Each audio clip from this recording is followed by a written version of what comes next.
All right, we are now live. So today we are going to be doing a little bit of high frequency sculpting on my dude from the last few streams, which is going to be a lot of fun. This is basically an asymmetrical sculpt at this point, which I'm very much regretting because I was not thinking about taking him this far, but alas, here we are. So we have this guy here. I'm just going to change the matte cap on him. So I'm just going to refine the sculpt just a little bit beforehand, and then I'm going to start to like actually do some like nice high frequency. There is already some high frequency here, but you know, just got to take this up a little bit more. It's a little bit messy at the moment because I haven't like properly integrated what I did in terms of the like the high frequency yet. Also, I'm just checking the stream. Just gonna do a thing, just check the latency of it. Looks pretty good. Yeah, it seems to be maybe like 5 or 6 seconds or something. So that's a lot better than 15 or 20. Yeah. 20 seconds and you're basically in a different like headspace when it comes to these kind of things. I am going to do the stupid thing and I'm going to subdivide this as well because I can. That's going to be around 30 to 25, 30, 20, yeah, 29 mil. That's just giving me a lot of extra stuff to work with here, a lot of extra polygons. Let's see if everything is working. If anyone is actually watching this at the moment, then we can just leave a comment, because then we can just make sure everything is working. Yeah, there are people here. Awesome. Yeah, it's always just hard to know if you're... Streaming can be technical in terms of the behind the scenes, under the hood, YouTube, OBS stuff, so always never really trust it, so it's nice to know that it seems pretty stable. When I'm doing hard... Okay. For some reason there was like a lot of delay, but I think now there's less. Okay, now it's good. I don't know what happened. Okay. Perfect.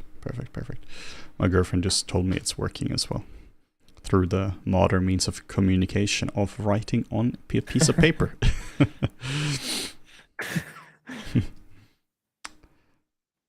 One thing I want to kind of like talk about just with you today, Martin, was the video we were talking about, like the whole how Dark Souls has made me a better 3D artist. Yeah, just kind of like maybe see if we can make some notes for that or something throughout the video. 2 birds in 1 stone here. It's something I've been thinking about for a while, and I would love the input for of like the community watching as well. The idea behind it is I couldn't play Dark Souls like years ago. Like, you were really good at this and playing Dark Souls, and for me it just looks like magic, and I was like, you're just a god among men when it comes to gaming.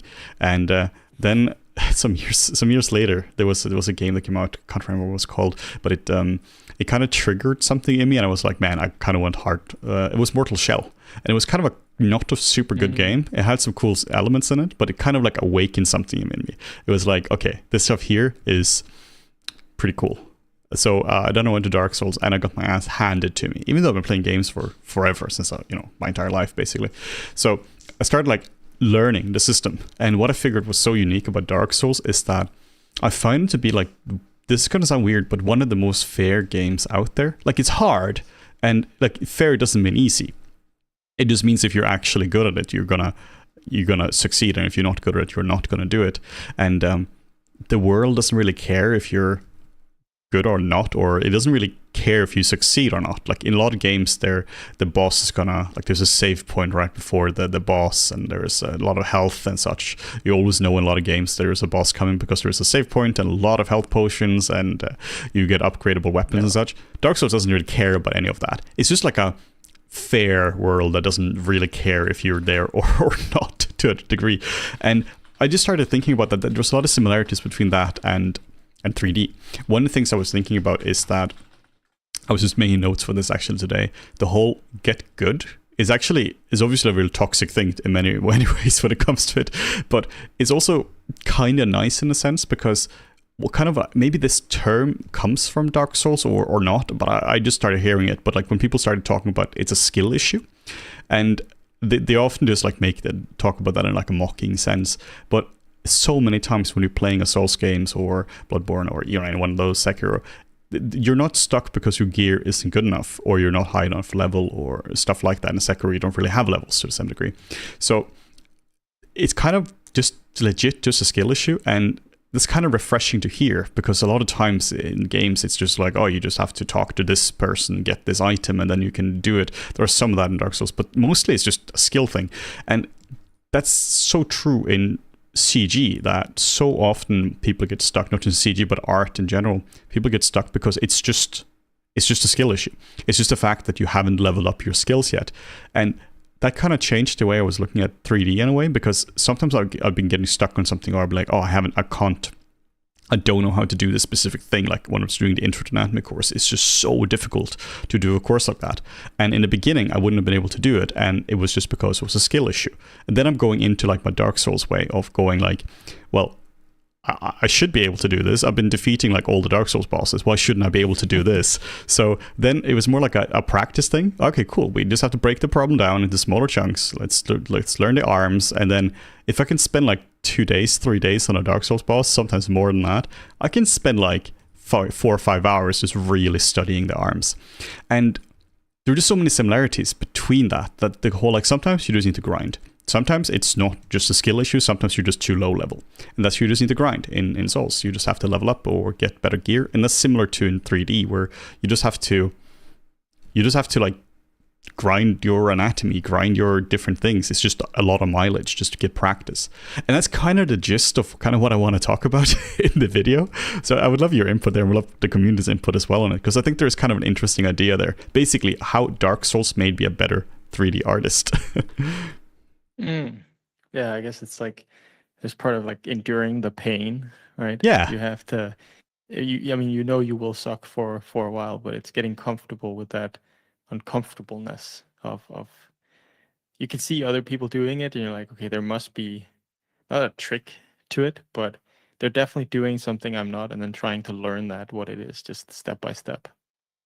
Yeah, I think that's the case. And with CG, there are tutorials on defeating Dark Souls bosses, or if you want to learn, like, let's say you really struggle with the forearms or setting up the space map from ZBrush to Blender. Well, there are tutorials. You don't have to suffer alone. You don't just have to grind. You can also just figure out the solutions, right? Figure out, like, you're doing Yoram the Giant and you get destroyed, absolutely decimated. And then you learn that right next to him is a weapon that allows you to just kind of not one-shot him, but kinda just like wind it up, but basically, right? And it's the same thing with a lot of stuff in 3D, that there are you have equivalent to like the whatever that weapon is called, where you just like throw wind at him. You have equivalent to one-shot solutions. Oh yeah.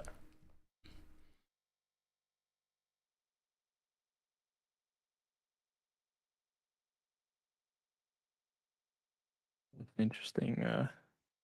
I went at him for a while before I found out about that whole weapon deal. Yeah. How did you actually? He was also like, he was like a unique boss in that sense. You know, there were very few. It's kind of a cheese way to get him, even though it's like intended. Yeah. But a lot of the other bosses, it's like you don't have that solution.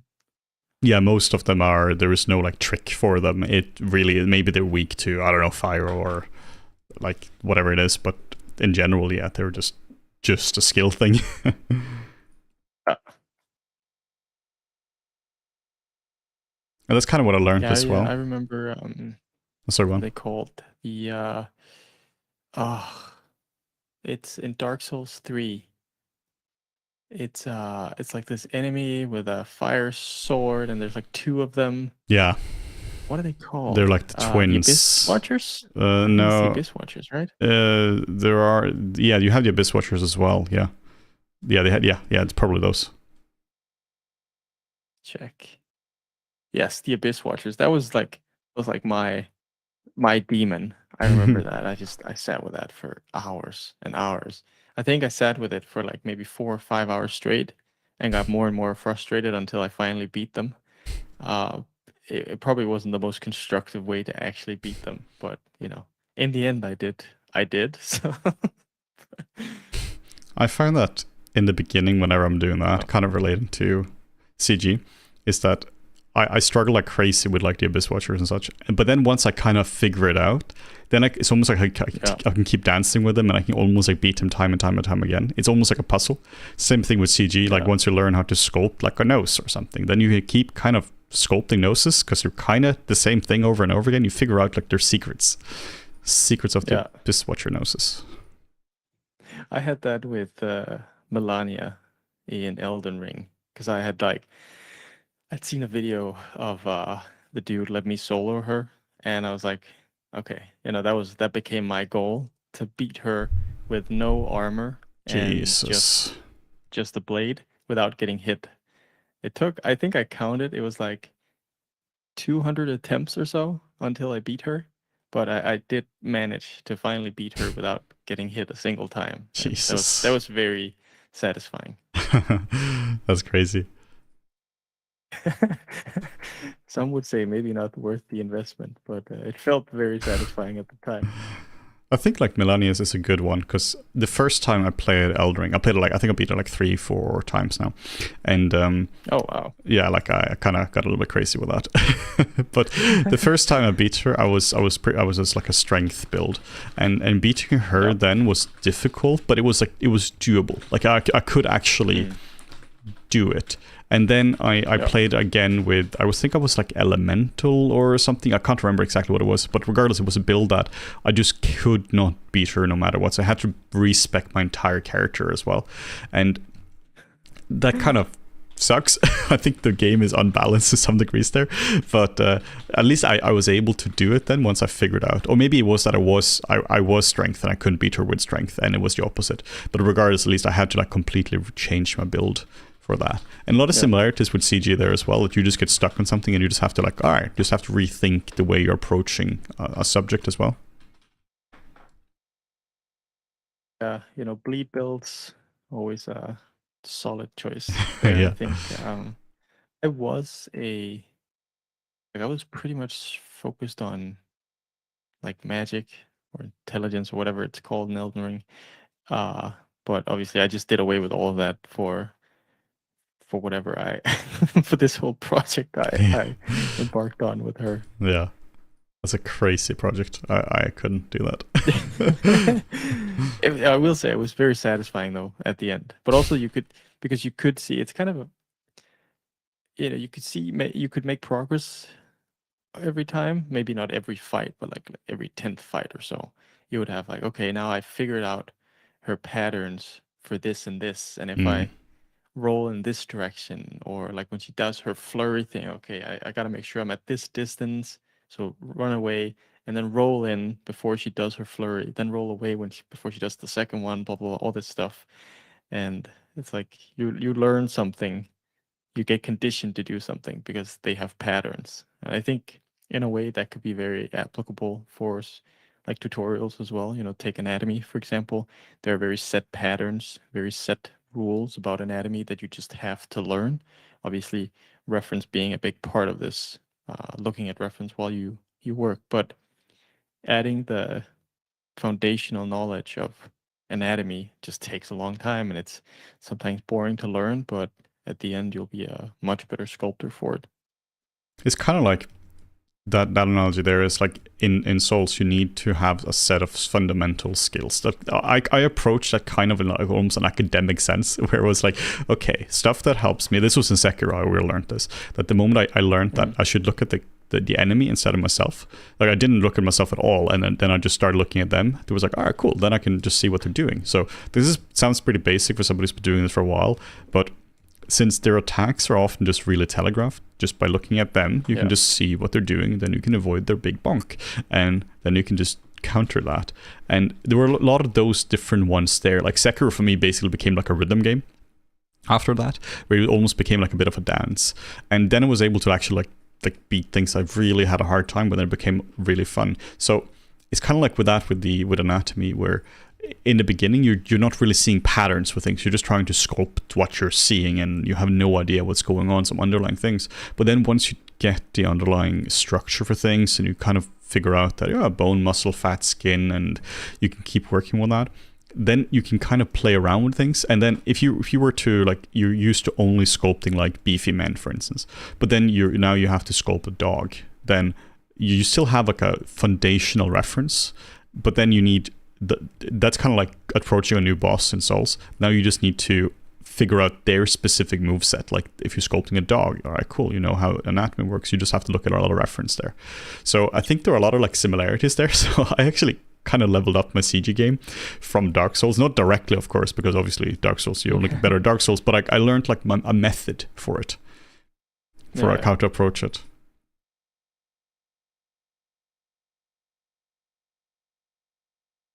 I think that was kind of why, like the camel video we did, if people haven't seen that and don't know what to talk, but you should check out the most recent video we did, I think last week, about where Morten and I tried to sculpt a camel from scratch, where one of the reasons that doesn't work isn't, like, yeah, we have a decent foundational skill set for approaching anything, like approaching any boss and all that, but it's almost like you can't like look up. It's almost like you're doing like finding the boss with a blindfold. You can't really see what they're doing.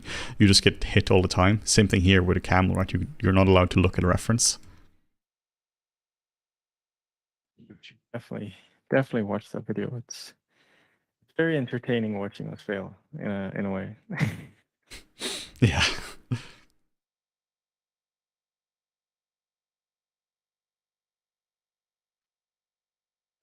If this was a character for production, someone asks, would you wrap a good geo over it or retopo? I've been using ZRAP and I can't find a reason to retopo. No, I mean that is what's happening in a lot of the cases, is that you, even if you need something bespoke or something custom, most of the time you'll use an existing base mesh. So you'll sculpt up, you'll do something, and then you'll actually wrap that base mesh to it with specifically something like CWrap or whatever the application is called when it's standalone. I can't remember. Yeah, I think they renamed the name. They renamed it recently because it was called Wrap 3, okay. But I think it might be something else now. Yes. Yeah, that's what I was thinking of. For this, if I was taking this into, if I was like, what we talk, I'm not sure if this is an actual term or not, but our MPC would call it assetizing it, where you're turning something like this, which is not really a full asset, into like a production asset. Then the first thing I would do, I would remove the asymmetry in it, because there's a lot of asymmetry in it. So I would have, it's not like fundamentally asymmetrical, which is why I would do that. It just has some like, it's just me sculpting on it for a little while, right? So I would have like taken down the mouth and just like basically just turn it into a full asymmetrical asset, and then I would have C-wrapped it, or just wrapped it around, and then probably need some bespoke loops here and there, particularly for nose, right, which is crazy distorted. But yeah, definitely just like do as much wrapping, like use as many resources as you can from existing meshes.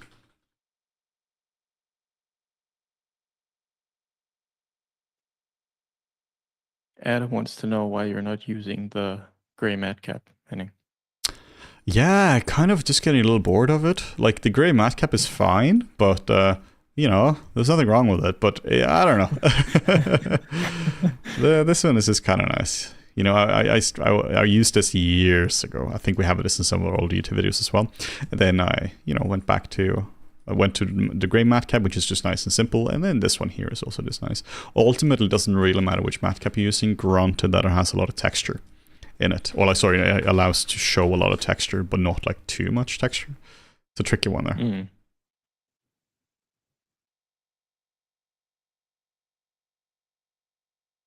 Helen is asking, in VFX, when the final model for renders is very high res, do you animate with a proxy? And any tips on going about that on a personal project? Yep, that's a lot of the time, because obviously the viewport can't handle that kind of resolution. So you will have a proxy which gets swapped out at render time. Exactly what they do, I'm not really sure. There's got to be some link between them, but there will be differences, especially when you animate and you get up close. What you tend to do there after it's being swapped out, an example could be the work we did on Pacific Rim 2. We would have a proxy, or the animators would have a proxy in the viewport. They would animate that. That would get transferred to the high res. You would sim it, and then it would go over to shot sculpting, where you would then fix up whatever issues there might have been, things that couldn't get fixed in the rig and stuff like that. But this stuff here is pretty specific to rigging pipelines as well. Like this is kind of stuff I never really worked with. I made like low-res versions of stuff, but I never really I haven't been setting up the rigs for that. Like specifically how you set that up. That's very specific to rigging. And how you would go about that for a personal project, I actually don't know. That's beyond my skill level. It depends on what you want to do, right? If you want to like animate it for a personal project, then like no idea. But if you want to do this kind of stuff, the way I'm doing this for my own stuff is I have like a more low risk base, which I'm using in Maya for like just look dev and lighting and such, just to like test things out. And then I'm often like maybe with just or it could be a decimated version as well for it. And then I'm like adding a full displacement map for the final thing, just to have like everything in there in the final render. But you don't need that for just testing if the texture maps are actually assigned to the material and such. But in terms of rigging, no idea. So I wasn't here for the previous stream. What I can definitely see more details have been added to this guy. What was the stream like? Was it like just a detail stream? Was that the main thing? It was good. I took a lot of questions from people, and yeah, it was like what, 2.5 hours? It's a very long one, and yeah, just uprest him a lot. Like we kept refining the design because this is the 4th one on this guy here. So the first one we did together was just like blocking the design. There was some refinement, and then just like continuing to refine it and just like upressing him and such. Yeah. So no, yeah, nothing too crazy. Just like taking him further. Added some like alphas on top of him as well, do some now integrating. Someone's saying, I see you're sculpting a lot of detail. Wouldn't it be better to use an alpha kit? Maybe the skin kit from a website that starts with flipped. Oh wow, that's a really good idea. I wonder if these guys have some kind of sale going on or something. That would be really good. Thank you for that plug. So yeah, so we have a I guess it's Cyber Monday now. So we have Cyber Days. So we have a 50% sale on all Flipmomus products, like the Flipmomus skin kit. I'll actually show you guys in a sec how I would be using that as well. Tons of cool stuff which you can use this kind of stuff for. I know they're using this a lot in VFX productions as well. It seems like every single VFX house happens to have a license of this kit. Definite license, which they keep using for it. So yeah, tons of cool stuff that you can use this for. So we have a massive sale on almost like 30,000 products, or around 30,000 products. So yeah, check out a link to that in the comments right now.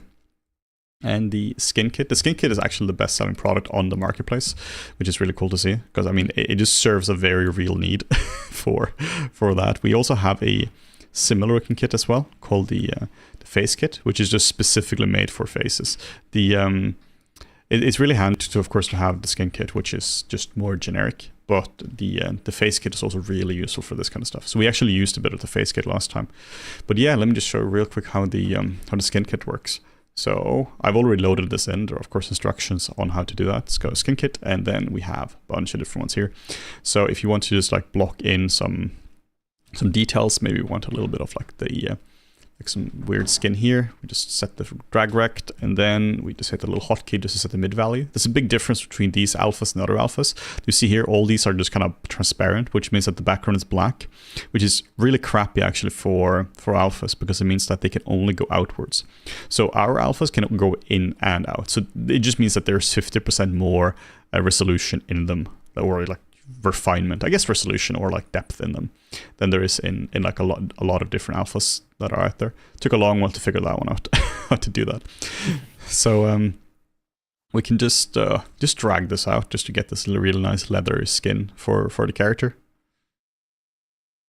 So super useful stuff for this. And if you want more pore stuff, you just go here. You can just hit the comma key as well. We can use like maybe we can use this one here, the high frequency elephant skin, and have a hotkey for just setting mid value, which is super handy. You can just drag this out here and you just get this really nice skin. I actually really like this. I think I might actually go with something like this nice heavy leathery skin. So you can see how fast it is to actually just block this out. We tried to make them very directional as well when we made this. So just, you can see how as well it blends really well with the, like with itself. So we're very conscious of that when we made the alphas. You can see here how there isn't just like a quick clear border around them. There is a border that blends with it, which is very useful. So I use the skin kit and the face kit for basically everything. Yeah, it's really cool to see. When you mentioned licenses, that just reminded me of we have a kit of ours, I'm not going to mention which kit, but a certain company made a certain video using what was definitely one of our kits, and we contacted them about it. Like, hey, cool, we'd like to use whatever you did as marketing material. And then we just sort of looked it up, and turns out they didn't have a license to use one of our kits, and magically somehow they managed to find a license, aka buy it the day before, contacting us again, and then they told us, oh yeah, we found the license now. Great. Love when that happens. That's good. Yeah, it happens. I think one of the reasons this kind of stuff happens as well is because a lot of times artists, they just kind of bring in stuff they might have bought themselves, or somebody has just sent them some stuff. I know this could happen a lot in schools as well. Somebody has some really good alphas. They might not even know where they come from, and then they just kind of keep sharing them around. Someone's asking, what's the difference, or how is the face kit different? I want to know. Oh, that's a good question. Let me show you. So the face kit or the skin kit first is a generic skin kit. It's not specifically made for people, though it works very well for people as well. For instance, here we have some pores, so we can just block this in here, and we can just get pores. And this works very well. So we can just like do some pores here and set the focal shift down to -100, so you can just see this. This works well, but they're just generic pores. This is something I have just made to work well in, you don't have to sculpt in individually, but it also contains stuff like reptile skin here. So if you need to do something specific with that, you can just drag out some reptile skin. If you want to have some like spots, we have that kind of stuff, so you can just drag this kind of stuff out. There's just a lot of range of it. Let's find one more creature, one rhino skin here. So this kind of stuff is just really good for this kind of use case. So it just allows you to create really interesting skin right away, but it's a generic one, which is the intended thing. It means you can basically just have one kit for everything. But for faces are so unique because there's so much stuff happening in faces. For faces, we have the face kit. The face kit is specifically made for faces. It's extracted from scan data and significantly upres there. So we have two versions. We have the old one and we have the young one. So the old one obviously works best for old faces, and this has a lot more texture into it. So here, for instance, we can use there should be some bonus ones here as well. If I just go up one, we have some generic bonus. So here, for instance, we have some that are just like generic, and this stuff here works like this. If I just set the focal shift back to something more sensible. So these are really heavy pores, and you can see the difference between these ones and these ones. These are more organic in a sense, and they're extracted from a real face. They're a little bit like messier, but they also work very well. While the young one, they're based on a young face. So it means that you can just create really realistic faces or details for faces really fast with it. It works very well with the skin kit because you get this creature feel here, but you can also go in and you can set a lower frequency here, and you can just add some resolution to this or add some stuff to this as well. And that works well. Some of them are also tileable, which is great because it means you can tile this across, and like in LookDev. That's what I'm doing for if anyone saw my Shrek project, then I'm just tiling something across there. So yeah, insanely useful to have a kit like this for detailing characters.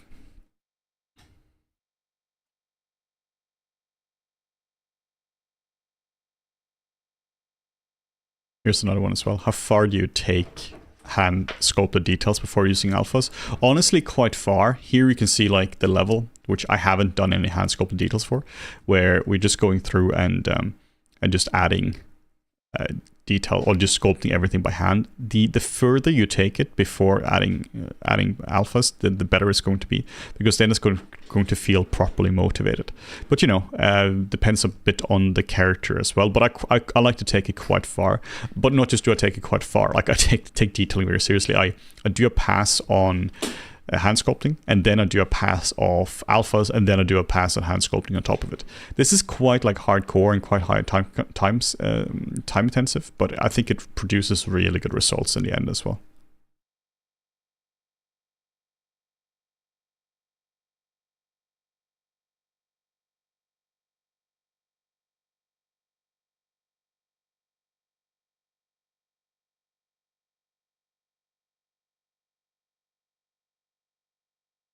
Oh no, I think my stream just froze. Oh no. Come on, stream. Come on, stream. Come back to life. There we go. Here's a good question by the Babu. Any tips on reducing the chances of the alphas fighting your hand sculpted detail and looking noisy? Yeah, so they should like complement each other, meaning that you shouldn't have an area that's sculpted that has leathery skin, and then you're putting on like necessarily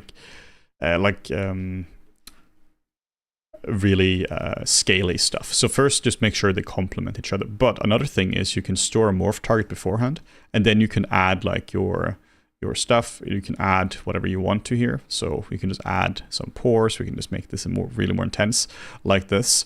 And then we can go in and we can start to blend this with a morph brush. So BMO for that. And you can just go in and you can start to like refine this. This is a really good idea because this way you can really control what's happening. You can also sculpt this on a layer as well to have additional control.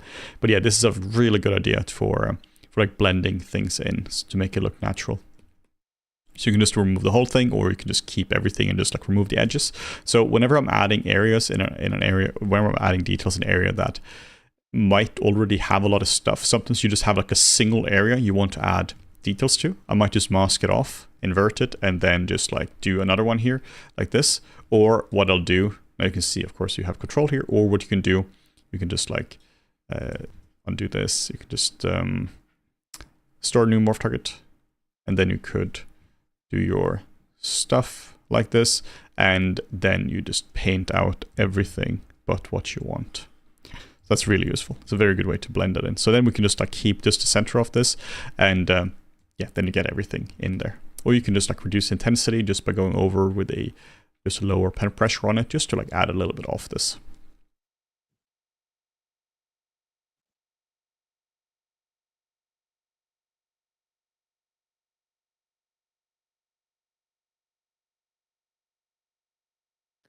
It depends on what you're planning on using the license for. If it's a personal license, then you can't do anything paid with it. Like if you're creating content for a client or something like that, then it's a commercial license no matter what.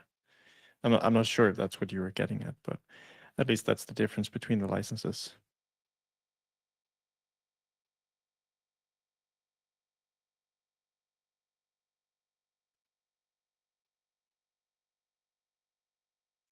ES wants to know if we're using a tablet with a screen, and I believe we both are now, right? Or are you still using a tablet with a screen? Oh yeah, very much as a second monitor for for things. I'm not using it for sculpting. It's Right. It's really, I like to use it for sculpting once in a while, but honestly, it's just so big that it and my desk isn't crazy large that it just takes up space, and it's just a bit inconvenient to work with, and my neck gets sore and all that. And yeah, I think my sculpting is better with it, but not like by a crazy amount. Like I'm also so used to using a regular tablet now, and ergonomically, I find like a regular like pen tablet to be much superior to a display one. But you know, your miles may vary. Your mileage may vary. Yeah, I switched 100% to a screen-based tablet years ago now, and I haven't really used one ever since. It's nice. I don't know, for me, I don't have, then the tablet doesn't clutter my workspace. It's just the screen in front of me. And the one that I have is the XP Pen something. I can't remember. Artist something. And I think the adjustable angle is really nice on it. And being able to sit up high is nice for your neck as well. Yeah. Yeah, I would be using mine a lot more if it was more like just practical for it, in terms of like how do I actually bring out the tablet. Yeah. If I had like an arm for it, I think that would be handy, because then I can just swing it back and forth. But But alas, I do not. That would be cool.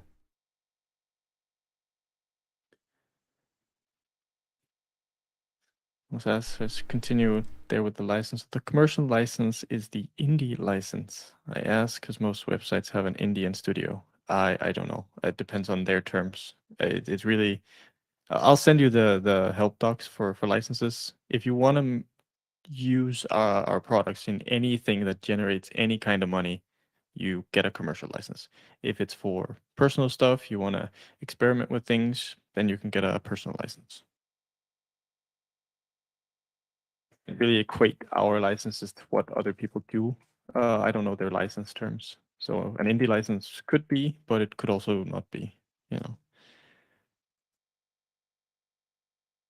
Yeah, people can also have their own terms as well for licenses for certain products. We don't have that for our exclusives, but some creators have their own license terms, which was a new feature in the on the new rebuild of the site.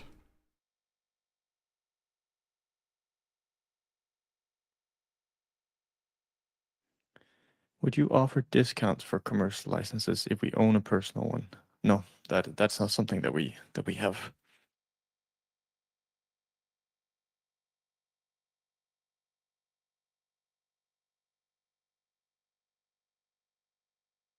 I regret doing the alphas now because Yeah, because I wanted to be more leathery after all instead of this. But now I can just like blend it in and like just smooth it down, and that's going to look quite nice as well because then it gives me kind of a new frequency. But yeah, I have to resculpt a little bit, but that's fine. I don't really mind doing that. So you see my work here? Yeah, I regret my decision. All of it. Going back to stream one. This is what 3D is. Yeah. This is what 3D is. Regretting your decisions over and over again. Questioning, is this what I was meant to do?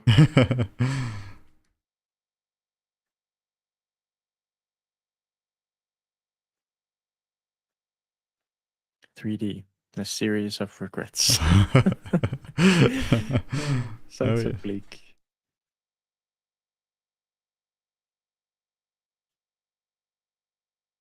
I gotta say, like, there are a lot of issues with the 3D industry, but I think it's still pretty cool to be able to do 3D for a living.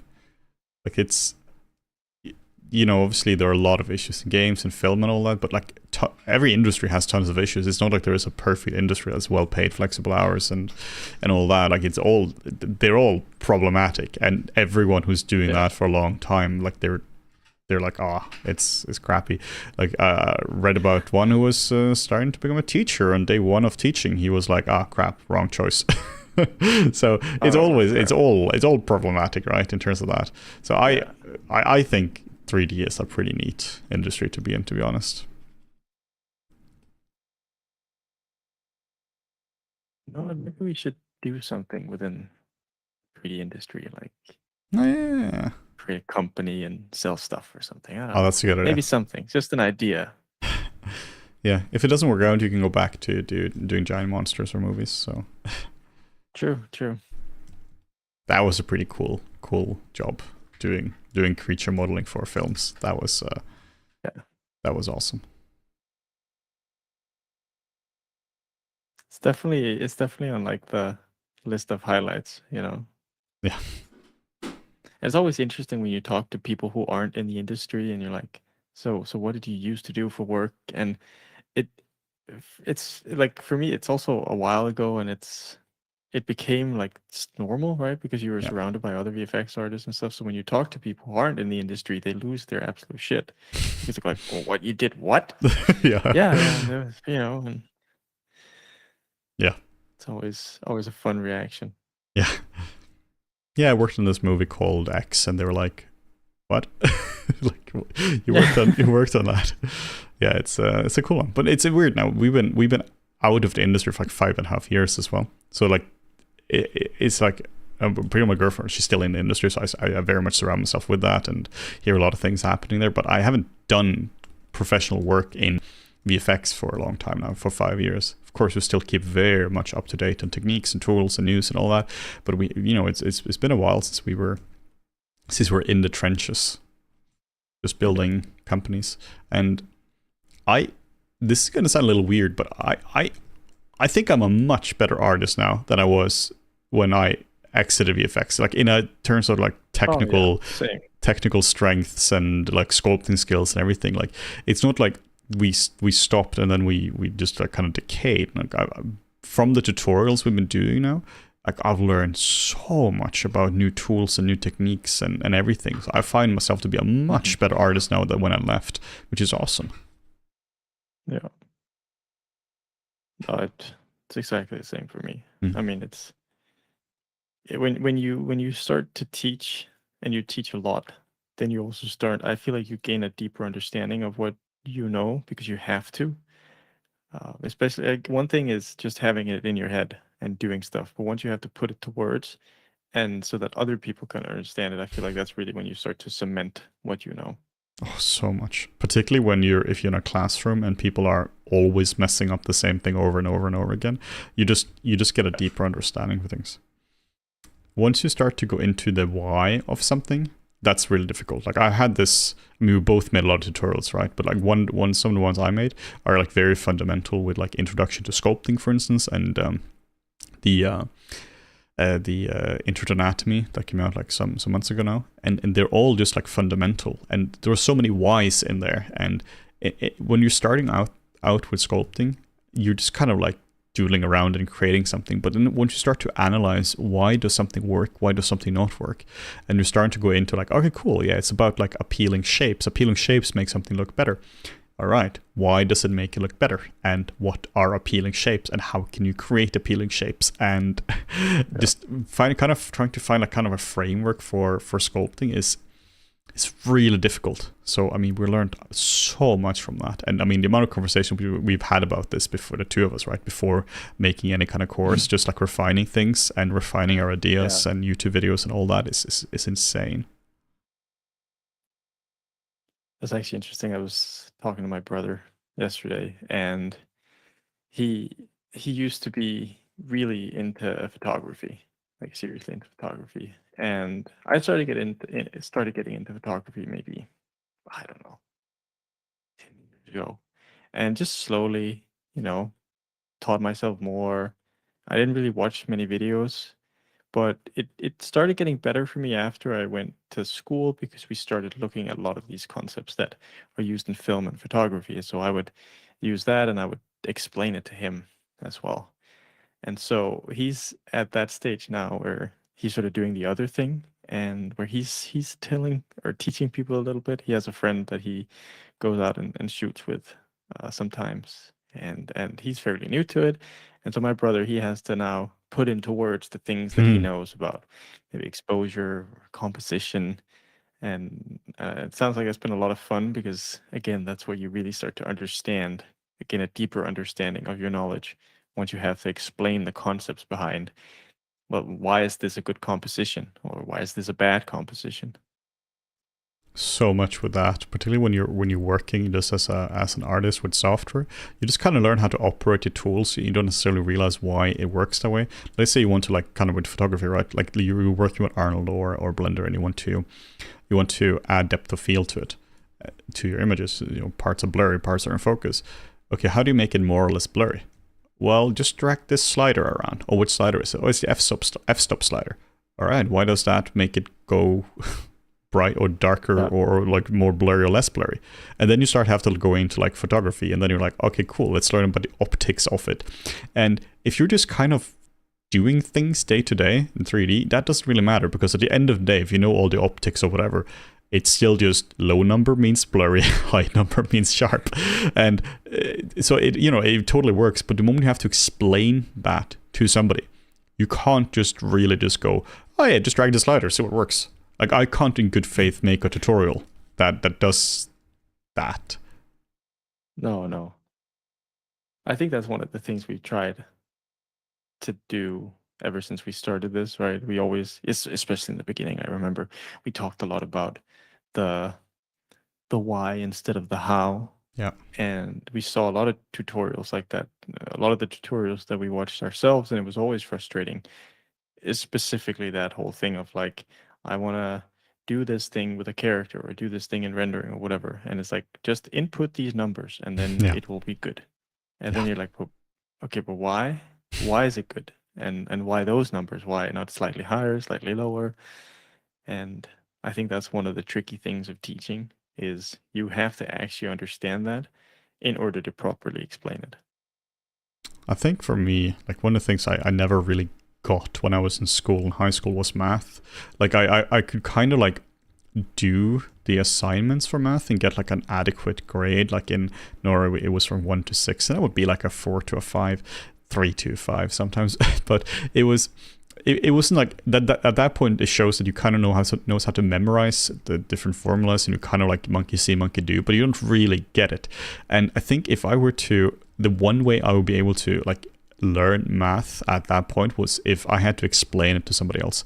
If I had to like teach it, even if I didn't, even if I wasn't good at the math part, I would still be able to get an understanding of it from teaching it, because then you can't just go like, oh, but this is just a formula. You have to go a bit deeper than that, and then you just get an understanding of how something works. Yeah, it's actually funny with, I mean, the sciences in general, math and physics, chemistry, those were always subjects that I found, especially math, I found tricky in school. And I always remember having the same conversations with my teachers, which was, I was always very much like, I need some real world examples to see how I apply this. And otherwise, it didn't really sit with me. Like I just couldn't remember it. And then later, after I left school and started focusing on 3D and all that stuff, I started becoming very interested in it. And it's not that I'm good at math now because I haven't practiced it, but like it's just the whole science thing for me now is like such a fascinating thing that I always keep up to date with what's happening. And I remember watching some math courses some years ago just because I wanted to get more of an understanding of it so I could watch more things where they have more technical explanations. Even though I don't use math like to that extent in everyday life. I had the same. I was like probably 10 years ago, and I remember end of uni, I was just like, all right, cool, let's just actually learn some of the stuff I was missing in high school. And I just looked up trigonometry, and it was from Khan Academy. And in high school, I could kind of operate, like I kind of like pass the test with trigonometry, but I had no idea what it was. It was just like, all right, here's a pattern. Now I'm seeing the pattern, and based on this, I've been like grinding this for a while. I can kind of like do it. And then I saw a Khan Academy video, and was like, oh crap, that's what trigonometry is. Like I actually kind of got it. It was the same with pi as well. I had no idea what pi was. It was 3.14. All right, then you're seeing a video of just somebody like rolling out some cheese or something using like kind of explaining pi the way, and you're like, holy crap! Why didn't nobody tell me this when I was in school? Stuff that kind of like it was just an abstract concept, but it was taught as just a highly technical mathematical concept. It's the same thing with so much in CG as well. That it's once you start to understand it and once you start to teach something like that, it's you just can kind of play around with it.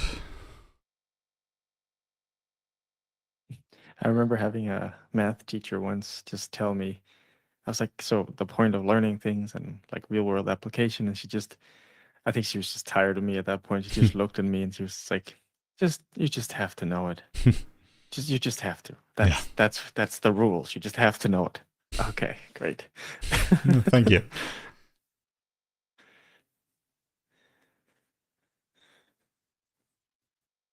There's one of these ones here that we've been talking about a bit now, but like I really want to make a video on like topology, like underlying what is good, what is bad topology, because this is kind of one of those that people don't really understand. You're just looking at a topology reel or a video on how to make good topology without understanding the underlying thing of it. And that's a little bit like that, where people have just like almost like memorized what good topology is instead of having a deeper understanding of, not even like on a mathematical level, but just on a practical level, what makes something good, what makes something bad. They're just looking at like screenshots from the forum pull account from like 12 years ago and do crazy things on Twitter and crazy stuff on YouTube instead of having an understanding of it. That's something I really want to do, like just being like at the end of it, you're just been like, okay, I have a more nuanced view of what makes a good 3D model instead of just here are the rules. Because honestly, in 3D, there aren't really rules. Is an n-gon good or is it bad? Well, it depends. Like you can clearly make one. Like in Maya, you can definitely make a model with an n-gon. So is there a rule that you can't use it? Well, not really, because it's there. It's a functional thing. But what if you want to like put it in an area where of high deformation? Well, it's going to deform poorly. It's not a rule that you shouldn't use. It just means that this is the consequence of it. Like a rule would be like there is a clear, like there is almost like a technical thing in 3D that if you violate this, it's not going to work. Well, it's just going to perform poorly. It's more like understanding that by doing a certain thing, there's a certain consequence to this.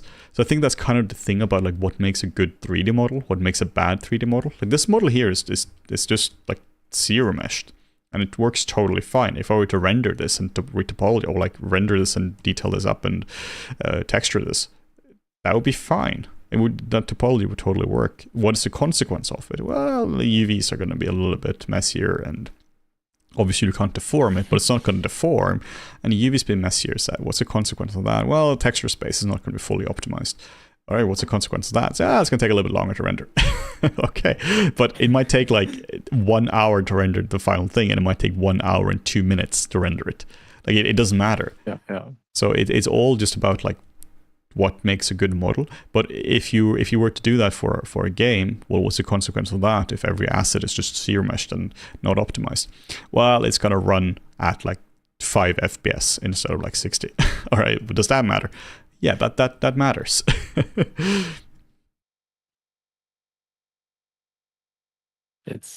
I think for both of us, the whole topology discussion is like, it's like a pet peeve where it's like there's so much, I don't know, there's a lot of misunderstanding, and I think a lot of old school knowledge that just sort of gets passed down because people aren't really critical about it. I think n-gons are a perfect example, right? Where it's like you get told that you shouldn't use them, but you never really get told why. Maybe someone says, you can't. They're not good for deformation areas. Okay, cool. So that's fair enough, and we can test that out, and we can see that we don't know what we get from the topology when we don't know how things subdivide yet. Okay, that's fair enough. But then you have something like hard surface, flat planes, or hidden points where n-gons aren't visible and don't impact any deformation. The render engine will just chuck through it. I mean, it'll just triangulate it anyway. It doesn't care if it's an n-gon or not. It'll just chuck through it, subdivide it, and spit out an image. Yeah, what's your biggest topology or modeling pet peeve, Martin, when it comes to that? I mean, what you're seeing in like misconceptions, I guess. Biggest modeling misconception. It's that I think there's like an over reliance on topology, or a big focus on topology that has to look nice and not be functional. Like it's nice looking topology. All the quads, they flow nicely. Visually, they're nice, instead of thinking about practically what do we need the flow for. It depends on what type of face it is, depends on what it's made of, for example. I think that's my biggest pet peeve. That combined with the hate for anything that's not quads, tris, n-gons, Yeah. What about you? No, for me, it's just the same thing. It's I kind of sum down what you're saying here into, like, for me to think about this, it's happy brain topology is not happy computer topology. Because what looks good, visually pleasing stuff, it makes your brain happy. You make it and you're like, damn, this looks nice. But the computer doesn't really care about what looks nice. It cares about it being functional. And sometimes there is, of course, a clear connection between what looks good and what is functional. But inherently, there isn't necessarily, because topology is just a way to construct a 3D model, which is how the computer basically interprets the shape for it. And yeah, they're just two different things when it comes to it. Like today, for instance, we're all texture painting in 3D. We're not going to texture paint in in Photoshop and stuff like that. So before, it was really important that you tried to hide seams in specific spots, and you were clever about that. And for that, you need specific topology. But today, you just need to have a seam through the face if you need to have a seam through the face. Like, that's just how it is. Like, if your head needs to be 5 UDIMs or 10 UDIMs, which is just something you need a lot of times, then, well, that's what you need. Where do you hide them? Well, you can't hide them because it just has to go through a certain area of the model. So, for me, that what you're saying there is exactly my thing as well, that visual topology is not good technical topology necessarily. Yeah. Yeah, we should do a video about that. Yeah, we should. We had a model on the marketplace from a very senior game artist, and it was all quads. Let's see if we can draw on top of this model here now. If I have Epic Pen, yeah, it was all quads. It was a base mesh, kind of like this, and beautiful drawings on top here. And two of the meshes here, or two of the polygons, had like a line through it, like so. And people are being like, well, that's terrible. Like, you obviously shouldn't just have 2 lines just going through this. What on earth is happening here? Well, what's happening here is that when the model is being used for games, the whole thing is going to triangulate, and you don't necessarily control which way it's going to triangulate. Like, you have a square, is it going to go like this way, or is it going to go like the other way here? Well, by triangulating something like that, like she was doing in her model, in her base mesh, she was controlling it. She was just making sure that was done properly. So we had to ask, I think it was you asked a friend, Vincent Menier, who also made a really nice base mesh, being like, hey, what's up with this? Why are people saying this is bad? Yeah. And he was like, well, this is how you control it. And it was not visually pretty. It looked odd, but there is no way in hell that a senior game artist who's been doing this kind of stuff for 10 years is just going to accidentally add 2 random triangles to the face. Right? There's just no way.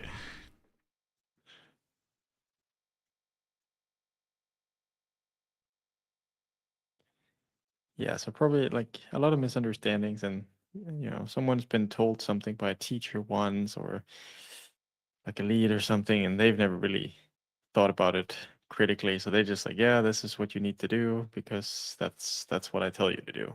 Yeah. And sometimes with like topology as well, or not just topology, but basically it's like modeling specs. Like, how do you make your model? Sometimes you have the case that you're in production, you would use something that is suboptimal, that in a perfect world you would actually improve the topology. Maybe you're dealing with a cylinder and you're just like kind of capping it like this, or you can't see it yet, Morten, but like, you're just doing like this versus like properly like drawing it in and like making nice workable topology from this kind of stuff and making it nice and quadded. Yeah. Maybe the example on the right in this case would be better than one on the left, but you don't have time for it because maybe in this specific case, maybe the example on the left takes you like 5 seconds to do, and the example on the right takes you 2 minutes to do. And you're not just doing this simple model, you're doing like 500 of them. So over enough time, it's just going to take days extra to do it the fancy way of doing it. Maybe you have like 2 days to make a whole model.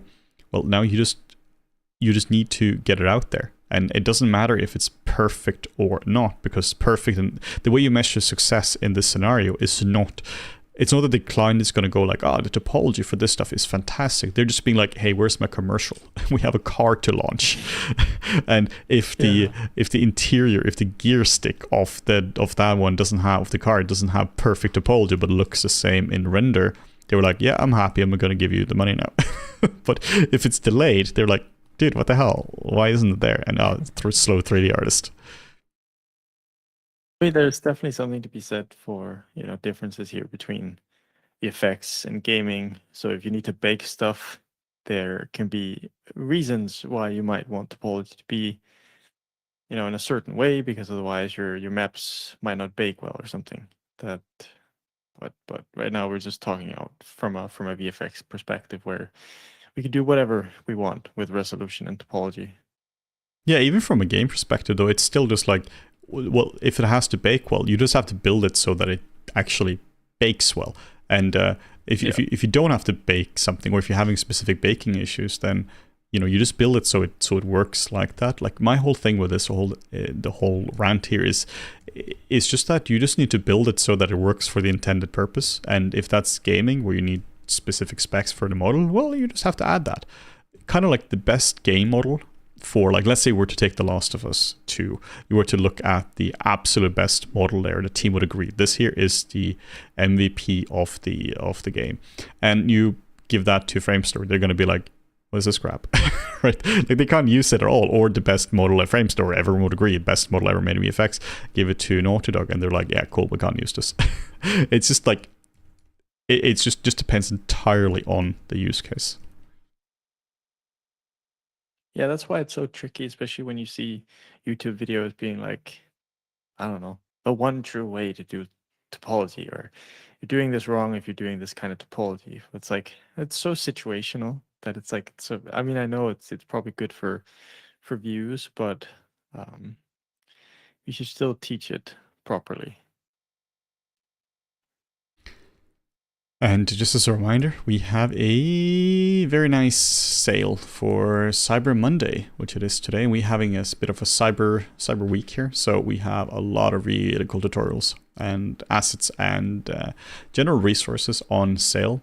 We have Morten's Marvelous. We have a rigging course. We have a game hair tutorial and tons of cool stuff on offer. So everything we have is currently 50% off, which is the biggest sale of the year. 50% off? Wow, that's crazy. That's crazy. We are being asked by Tolo, when does the sale end? It's Thursday at 1 minute to midnight, UTC. And I can tell you, if you're in Phoenix, for whatever reason, that's 4:59 p.m. That's as close as we get to international things here.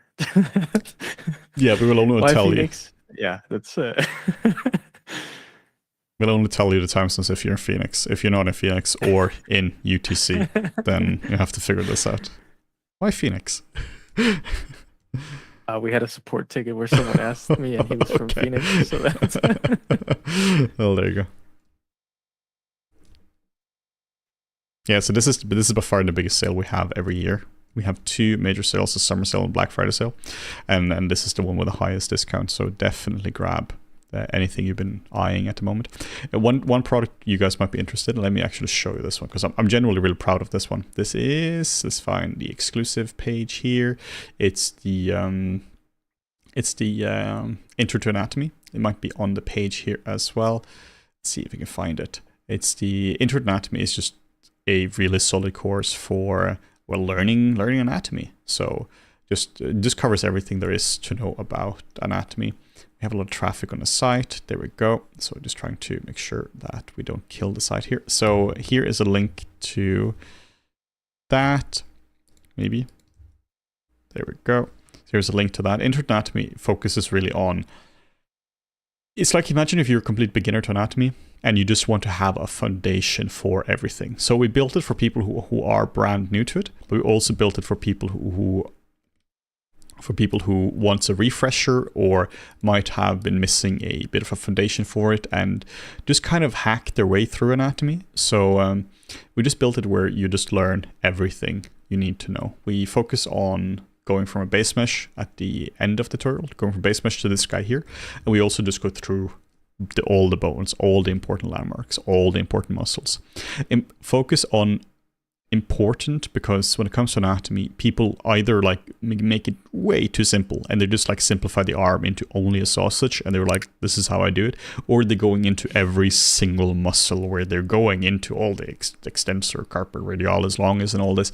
And we cover the important ones, but we don't cover everything to the point that it becomes insanely overwhelming. Like this little muscle down here in the hand, who cares? You're not going to see it. So it's really important to focus on the important parts. So we're focusing on the stuff that you actually need, stuff that I've personally had a lot of issues with, misunderstandings I've had, and just from talking to a lot of people, we just designed a course around like what are the actual things you need to know about anatomy, and then we cut away all the stuff that's not that important, because my god, it's insane when you're taking an anatomy course and the first thing they're starting off with is, here is a highly specific name for a highly specific part of the body. And you're like, all right, cool. And you just get lost in that. Tom wants to know if it covers the differences between male and female anatomy.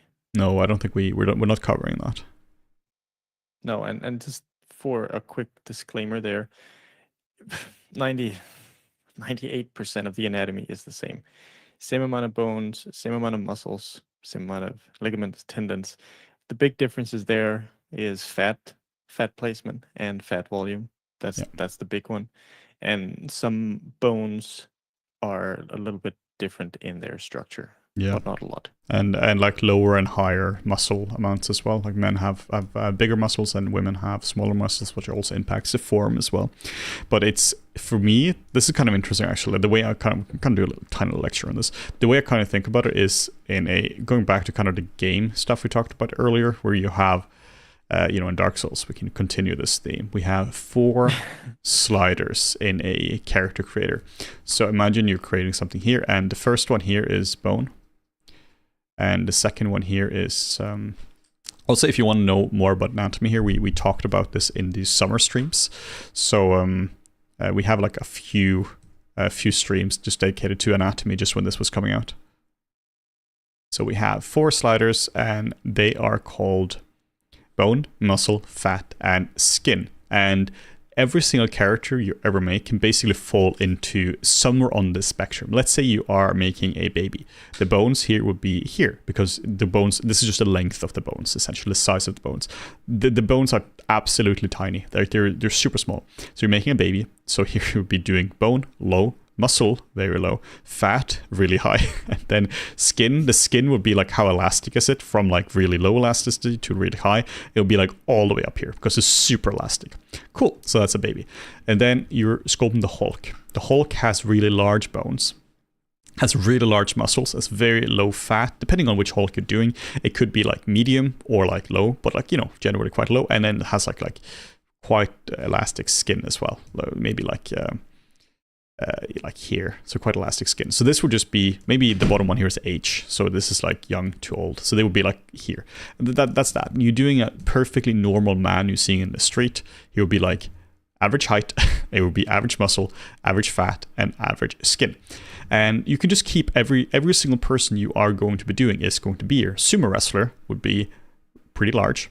They would have a lot of muscle, they would have a lot of fat, and there would be a low on skin as well, in terms of age. So every single character kind of falls into this spectrum.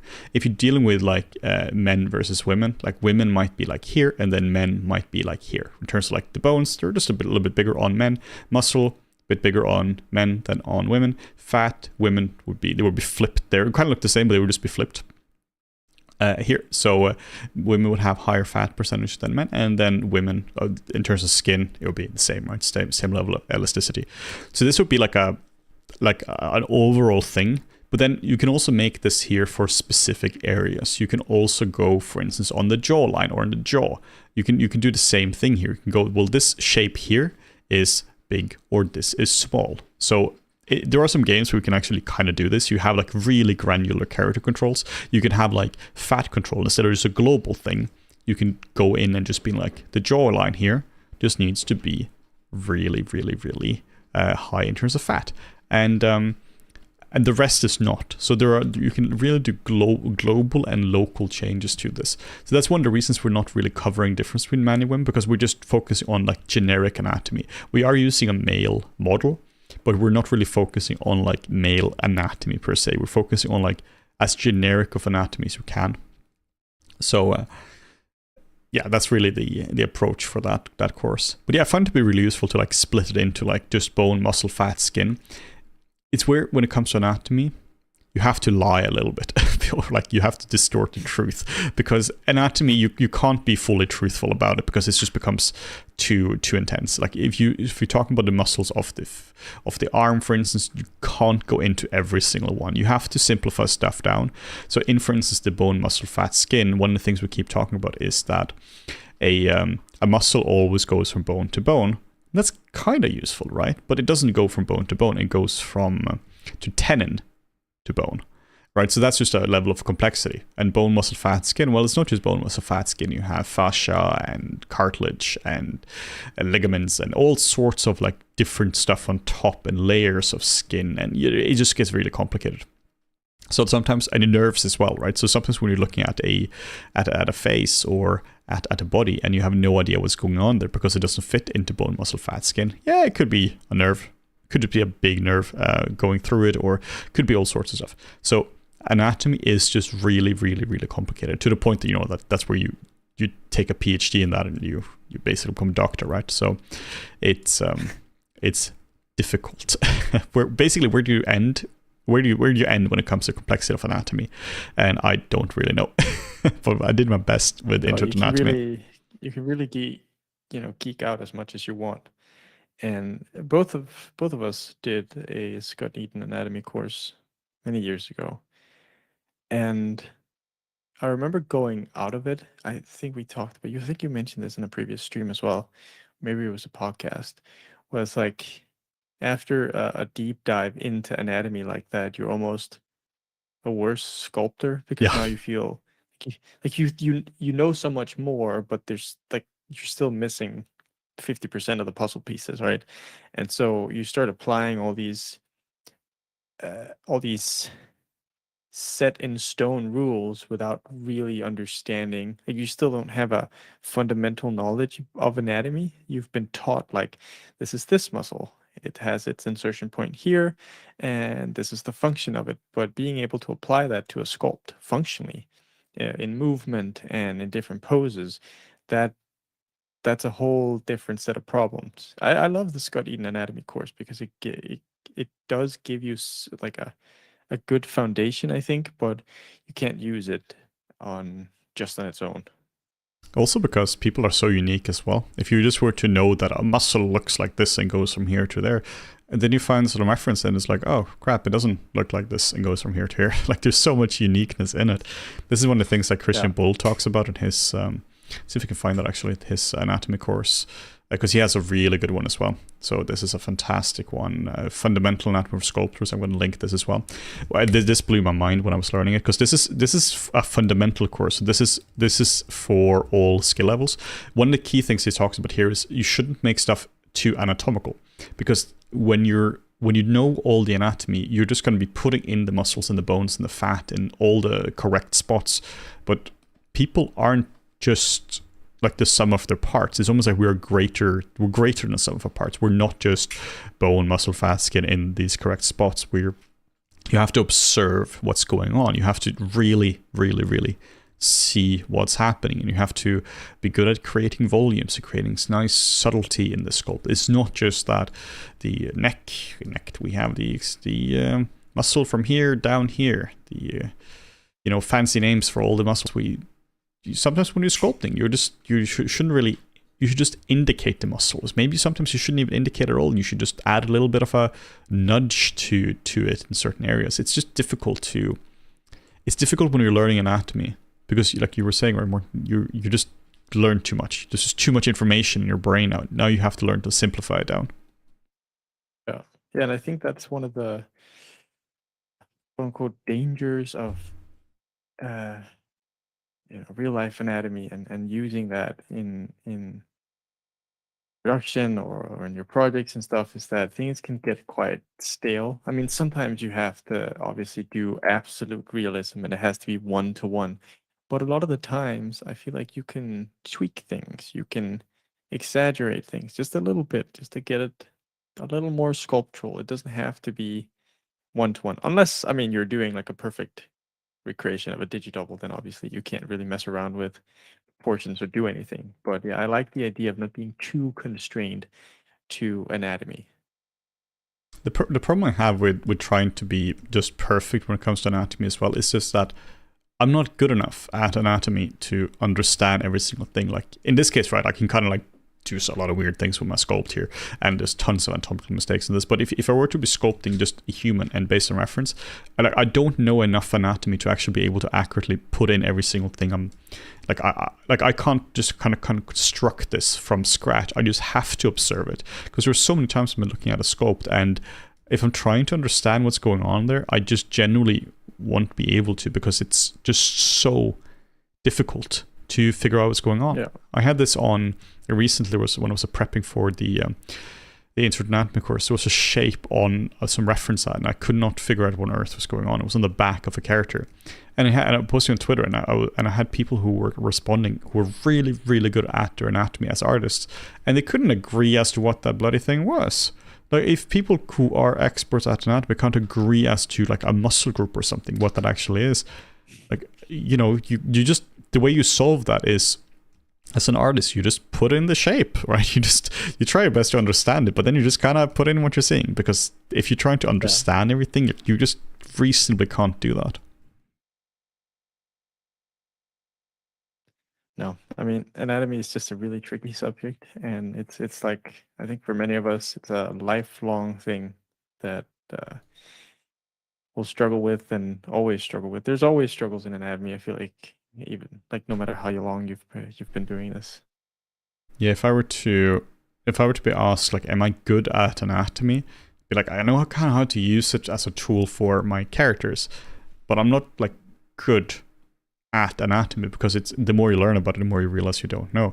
Like, I can teach it to artists, and I can use it in my work and such, but like, what would even good mean? Like, at what level would you stop? Right? Would you know every single muscle and origin, insertion, and every single thing there? Like, I don't know.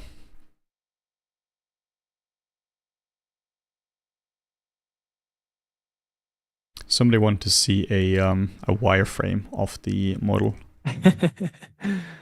Yeah, this is the wireframe. Like, it's pretty dense. It's currently 21.9 million polys, 29,500,000. If we were to go to the lowest level though, it just looks like this. The way my approach for this was, I used Dynamesh on this one, and then I zero meshed it, and I reprojected all the details. You can see this in stream 1.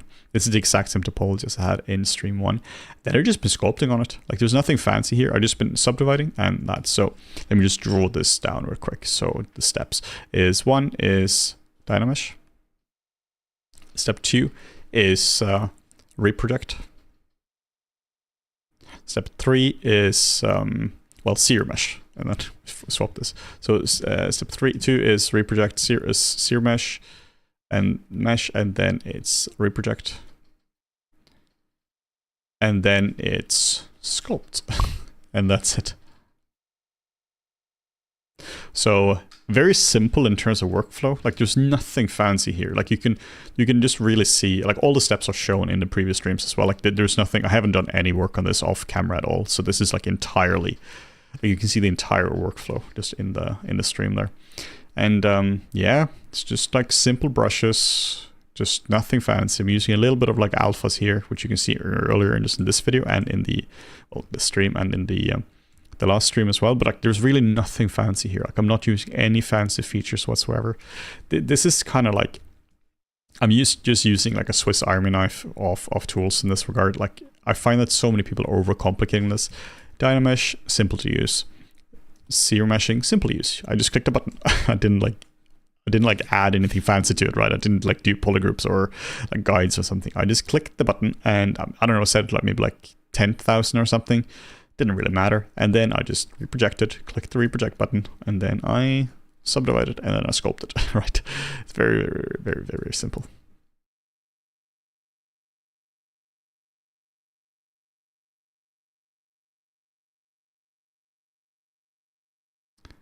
Very cryptic handwriting. Yeah, apologies. My handwriting is not the greatest.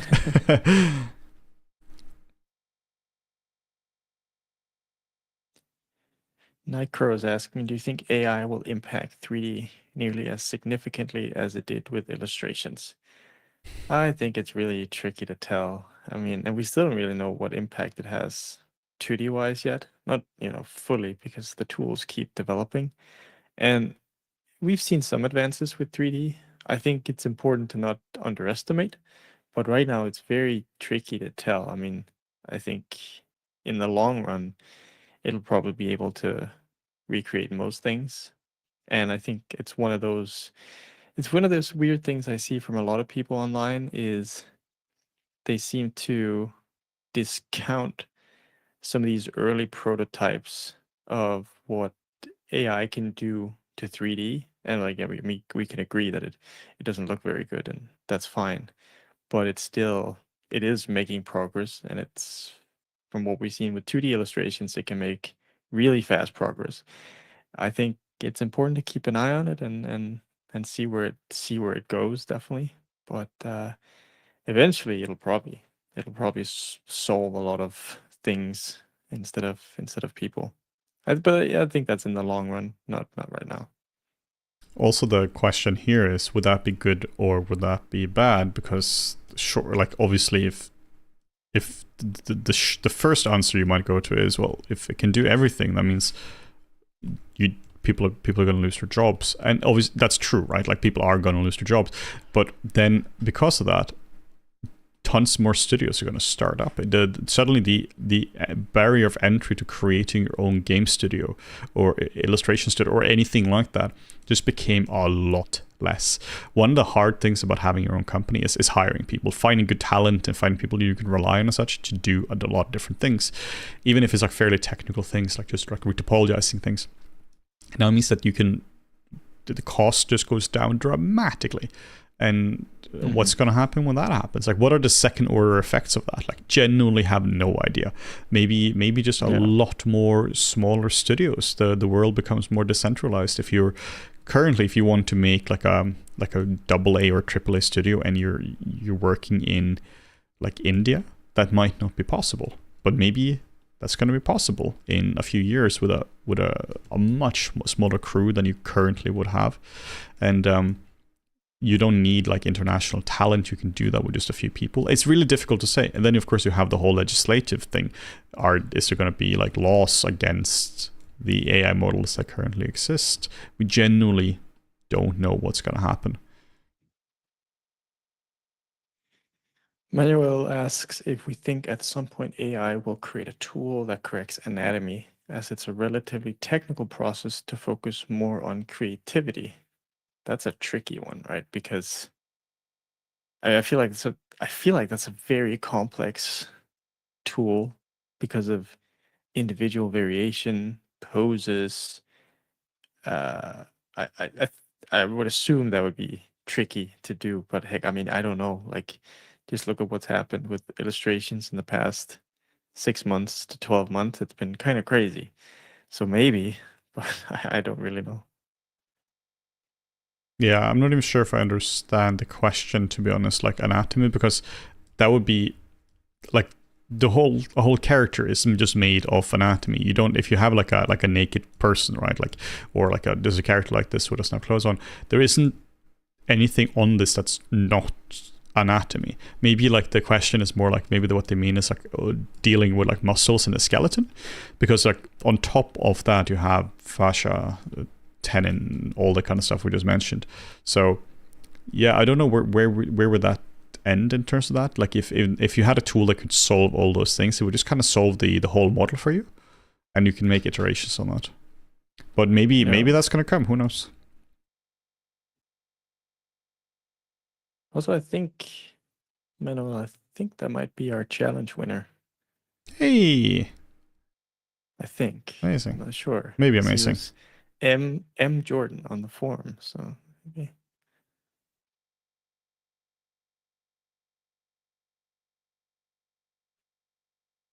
That was a really cool challenge as well. I loved that. Yeah. Beastie looking gnarly character.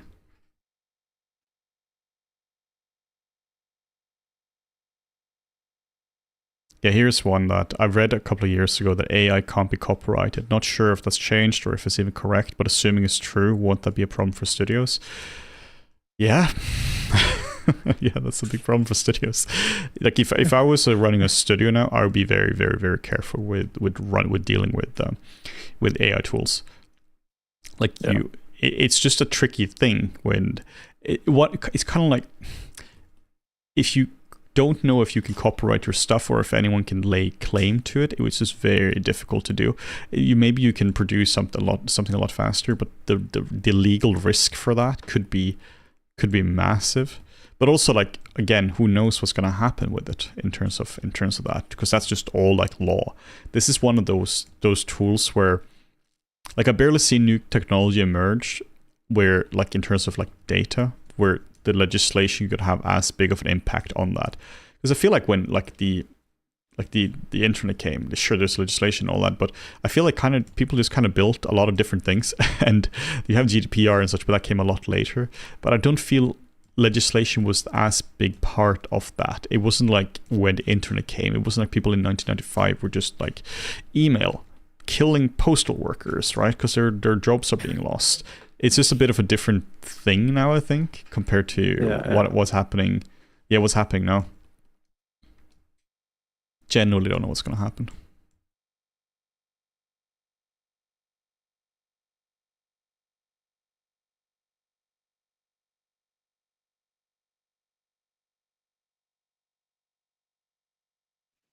Someone was pointing out that Disney's been using it, and maybe Coca-Cola as well.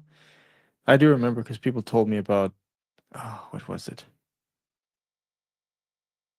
Was it Secret War? Secret Invasion on like one of the Marvel shows? Because like the intro looked very very AI like, and yeah, people told me it was definitely AI stuff used for that, which surprised me a lot actually. That Marvel would do that.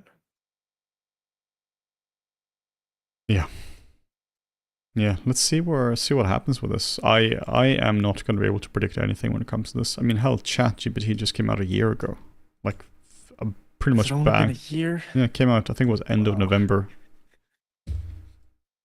I mean, everything with that company moves fast. Just look at the whole firing and rehiring of Sam Altman, right? Yeah, that's a whole saga already within the span of 2 weeks. It came November 30th, 2022, so less than a year ago. Wow. Just checked now. Yeah, that whole thing was pretty crazy. They have their anniversary at the same time that the last day of our Black Friday / Cyber Monday Cyber Week sale ends. Wow. Remember that. What sale is that? Is that the sale the sale that we have up on fruitnormals.com for 30,000 products? We're 50% off. 50% off. Yeah. Yeah, tons of cool products on sale for this. This one here is insane as well. This one I can't say good enough things about this. I just get hyped whenever I talk about Ben Erd's advanced character creation with Ben Erd. This is one of the coolest ones. Like I love seeing ratings for things, and it's 4.9 with basically only 5 stars here. You just learn how to create this character from scratch. It's in a really advanced course as well, which means that for one of the first times in recent memory now, you actually have a course which focuses on advanced topics instead of just going through all the tiny little details and retopo. And like instead of just doing that, it focuses more on the overall picture, focusing on like it's still like a fully 23 hours long course, right? But it just means that if you've been doing 3D for some years, there just aren't that many courses for you. I mean, we've been seeing this as well. Like if the two of us want to take a course in 3D, like there aren't a lot of courses that would teach you necessarily something new, because the stuff you want to know would be like a masterclass for like Glauco or like Rafael Grassetti or Gio Nakapillo or somebody like that, somebody who just kicks my ass, or like even Christian Bull, right, who has the other course, who also just like destroys me in sculpting. So it's hard to find something that actually is genuinely for like intermediate to advanced levels. I mean, the courses we've made, like the one I made last year, Realistic Character Portrait Masterclass, that's like in between intermediate and advanced, because we do focus on every single thing, but there are also like concessions made in it in terms of like the final quality, because it would just take too long. in a full masterclass, you would just, like in a full advanced course, you might just go, yep, now it's going to be 20 hours of me sculpting unnarrated, and it's just me sculpting. You just need to see this, right? Or it would just be skipped entirely and just like time lapse it or something. Yeah.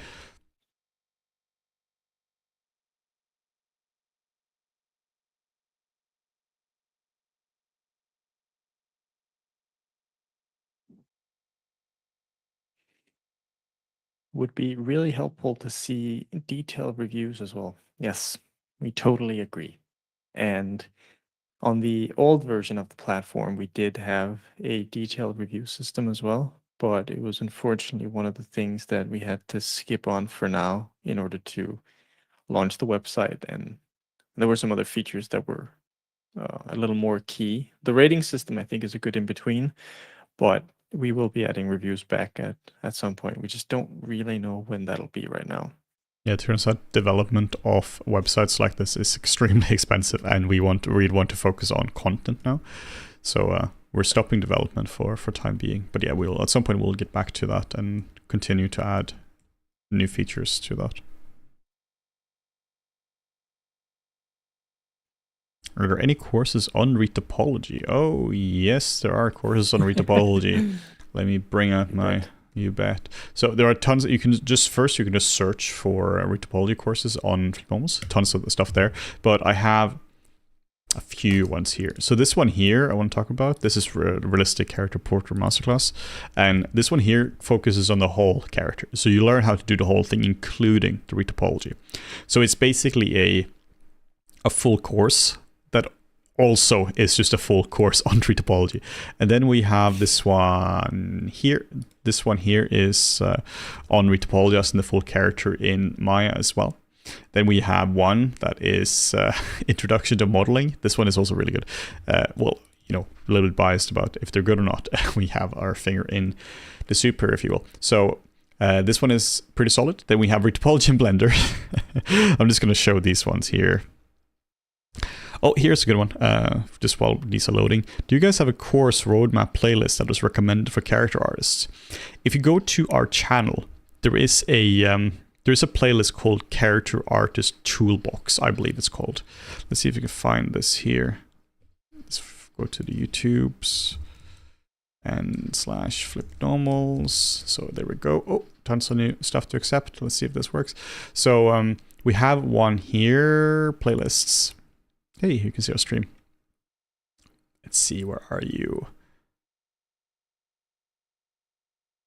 Character Artist Toolbox. So this one here focuses on that. I'm just going to send a link in the chat. So that one has a lot of different things on exactly that. So here is how to retopology as a full character, where we will learn how to go through this. Like we just go through everything in Maya and just showing how to do that. Then we have Realistic Character Portrait Masterclass, where this is the whole thing. You learn how to go through from a sphere to like the final result just in ZBrush. Then there is retopology in Blender, using just vanilla tools for that, like no add-ons whatsoever for that. UV mapping, texture painting in Painter, setting up the displacement map from ZBrush in Blender, setting up the shader, the skin shader. You can see how simple the skin shader setup is if you actually have quality maps, and then just like the full rendering of that. So yeah, tons of cool tutorials here. Intro to Maya, you can see this in the chat as well now. This one here focuses on Intro to Modeling in Maya. This focuses on really how to model things. We had our previous rant now, like I don't know, half an hour ago about topology. This here focuses on similar things to that. It's basically what is good topology and how to model quote unquote anything, including a lot of retopology as well, because you can just go through here as well, like seeing the topics, seeing the chapter list, and you can just go through here. This is a course I highly recommend if you are interested in just becoming a better modeler. And with that said, let's go back to our witch goblin thing. So yeah, we have tons of courses. You can also just check out this as well. I'm just going to send a link to this. This is the Flickmomos creators, the Flickmomos creator one here. So you can just check out these ones. So here you can see all our courses, which all are 50% off for a few more days.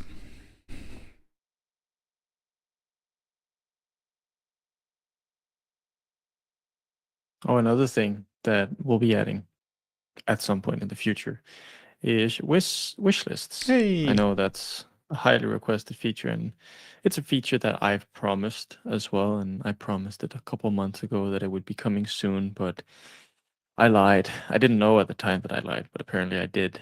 And yeah, the budgets just weren't there for it. It looked like it, but you know, the economy being what it is. But it's something that we really do want to bring back, because it's super useful to have like things on your wish list, and when they go on sale, you get notified, so you don't have to constantly check. and you know, you just forget what you have if you don't have a wish list. At least that happens for me a lot.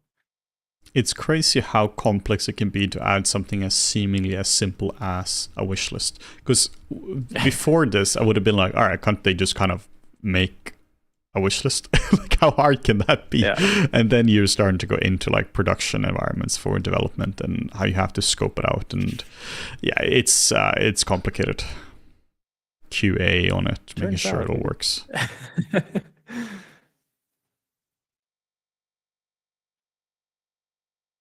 is. This is one for you, Morten. Do you have any recommendations for lighting, rendering, presenting your models? I mean, tutorial wise, I don't know, but we are working on a lighting kit for Blender, and we do have a previous version of the lighting scenes. Not a previous version, I guess the existing version of the lighting scenes on flipnormals.com, which is just, it's super easy. You just throw your models in there and you can scroll through a bunch of the lights, a bunch of the scenes in there until you find something that works for your character. But in terms of, I don't think, have you ever done like a true like uh like a true lighting tutorial? Yeah, that's what I'm trying to find now. And apologies for the sound that just came through here because I'm not logged into YouTube, so I still get crazy ads. We have one here. We have a few videos. We actually have 2 videos from like 2 years ago. Wow, time has flown by. So here we have, these are just on YouTube, right? So nothing, no shill here. So this one here is about like just what is lighting, basic, like just how do you light something in Blender, and then the second one is more how do you do portrait lighting in Blender as well, or just it is for Blender, but it's really agnostic.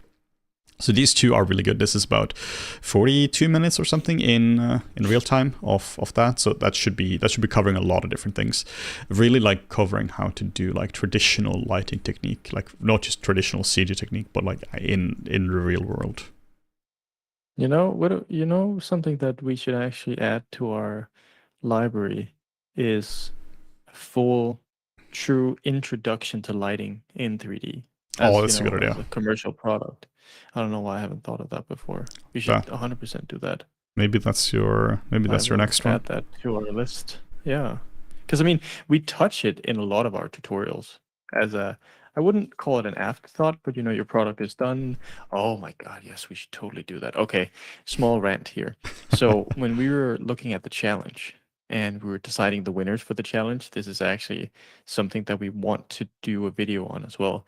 But we were seeing a lot of the characters, amazing stuff that people were doing, but they sort of ruined it at the end with their lighting and their presentation. I think because for a lot of people as well, it kind of becomes an afterthought, both with the lighting and the presentation. So we could totally work on a product like that. I will just take a quick toilet break and I'll be back here in a second. Okay, so now's the time to spam stuff in the chat. Henning doesn't know; he's not going to know what's happening.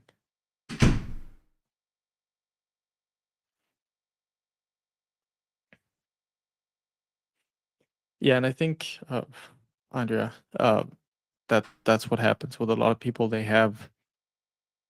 look into lighting and rendering, and they get to a certain level, and they're like, okay, I can light my stuff this way, but one lighting setup might not work for all characters, and it might not work for whatever the type of story that you're trying to tell with that character. So yeah, that could be interesting. This is ZBrush. Yeah, it's tricky because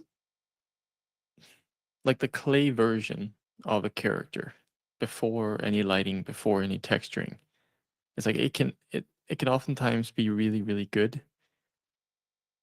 With textures and lighting, you have to support that character. And with, let's just call it bad textures can easily ruin a good model, right? And that's why like all this multidisciplinary stuff is really tricky, because you have to be pretty good at all of the things in order to present a well-rounded character.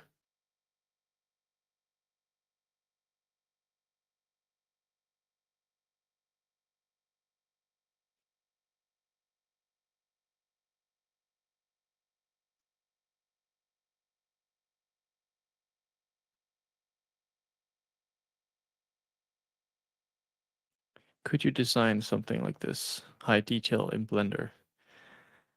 Um, that's a tricky one. I mean, because Blender's sculpting tools have certainly leveled up over the past couple of years, and you are able to create fairly detailed characters in there.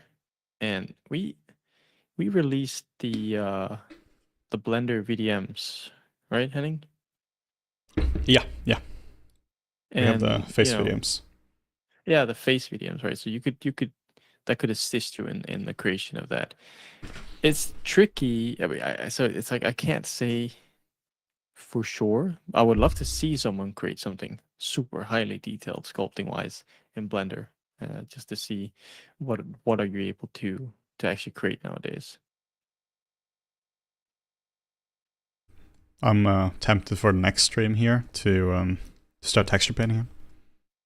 Oh, that would be cool. Yeah, because now we're doing like what this is. I think this is the 4th stream on him. Maybe, don't know.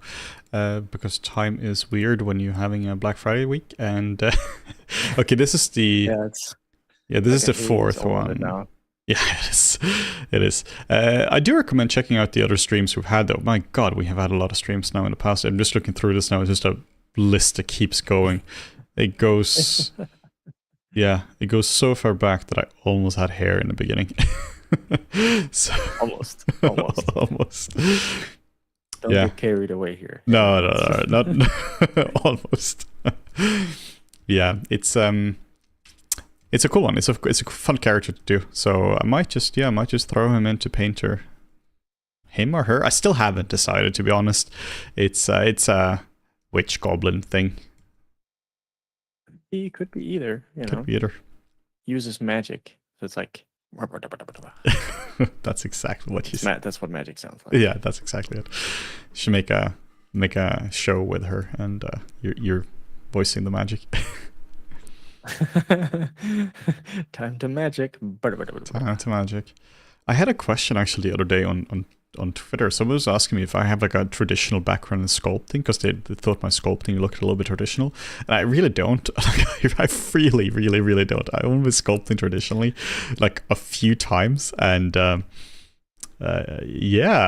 don't like it. I don't really like sculpting traditionally. So, but something I haven't been doing in like the last few years is I've been starting to take proportions and such very seriously. So I'm still like very accurate for proportions, but in terms of the actual sculpting, become a little bit more imprecise with that. So that stuff is a little bit all over the place, but the important things, like the things that are important for the face, right? The mouth, eyes, ears, the nose, that kind of stuff is at least there in a pretty good sense. But then like the rest around it, like in terms of the sculpting, might be a little bit looser and such, a little bit more brushstrokey and just a little bit more gestural. But yeah, absolutely no traditional background whatsoever. Like I was doing drawing and such back in the day, like on paper, but like I'm practically a fully digital artist. I actually have to get going now. I need to pick up my daughter. Once again, this apparently it's a daily thing. So yeah. Yeah. Well, I am glad you could be here. It's a lot nicer to have a stream with the two of us, I think, instead of just just a Henning cast here. Even though I've been quite low energy today on this stream, I think it's just we've been doing a lot of content. So we're recording a challenge video tomorrow, like the second one. I'll be curious to see how that turns out. Gonna make sure I get some proper sleep for that. Yeah, maybe I'm gonna win the next one because of that. It's like sabotage. Yeah. Yeah. Well, alright, see you later. And yeah. See you soon. See you, right?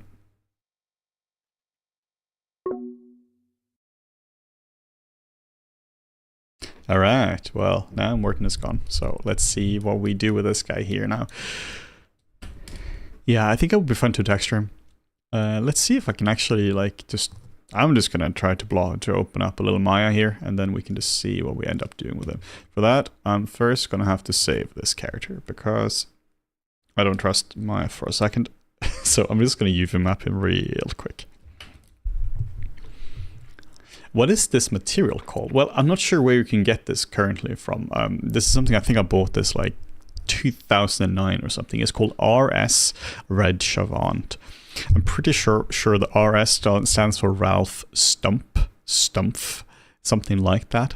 And yeah, maybe you can still find it. I don't want to share it around like as a free product because I'm genuinely not sure what the license terms for it is, considering that it was acquired years ago. But yeah, it's a nice one. Ralph had some nice ones, some nice materials. I think he sold it through the Noman Workshop or something. Maybe you can still find them there. So the way you could find this, maybe do some investigations into Ralph Stumpf Noman Workshop madcaps. Maybe. Okay, I'm just exporting it out now.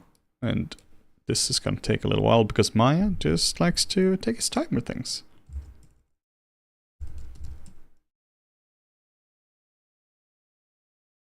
Right, and then we're just checking this. All right, maybe Maya has opened now. It has opened. Cool. Here are some scenes as well. The ones you saw there are from the mentorship I'm doing as well. So just dragging this in from the viewport, and there we go. And this is just decimated, right? Like I have not thought about the scale of this whatsoever. I even just have to see if the scaler is correct. Settings, just set this to meters. Yeah, centimeters is fine. I'm just gonna put this here, and I'm just gonna do a little bit of a scale just to see if this is correct or not. That would be under measure tools, distance tool, and I'll be down. This actually is pretty much perfect in terms of this size. I tend to make a head something like 30 centimeters tall. This is around 30 centimeters for the whole thing. Just means it's a bit of a small character. That's totally fine. Then just deleting this, and yeah, then I'm just going to UV map this one here. Did you UV map the head, retop of the head already? Oh no, this is dirty stuff. This is just a zero meshed version of it. I'm just going to see if I'm on the, yeah, I am on the lowest level. This is something you shouldn't do. Like what I'm doing now, you're going to CG person if you're doing this, but you know, this is my stream, so I can do what I want. So what I'm doing now is I'm just going to be selecting a few seams. No, my computer suddenly went mega slow. Let's see what's up here. Maybe it's the mouse that's dying. It's the mouse that's dying. Cool. Then I'm just going to select seams without the mouse. Okay. So I'm just going to be double clicking a few times just to try to select a few seams. Maybe I have a loop. I have a loop going all the way around. So before that, I'm just going to go to UVs. The reason I'm UV mapping is just so that I can actually just start to texture painting. And then we're just going to do this and then Shift and X just to do a little bit of a cut here. But yeah, I really don't care if this looks, if the UVs look nice or not, because I'm not going to be working with this apart from just like painting some maps. The maps themselves might look fine, but I don't really care about them being like production ready, if you will, because I'm not in production. So this is actually a pretty interesting way of doing it, because it means you can output something really fast, because you don't really have to worry too much about topology, which is obviously really handy. And in this case, I won't be able to really use symmetry either, because I sculpted this without symmetry. Shift and X. Let's see. I'm going to cut away the inside of the eyes as well.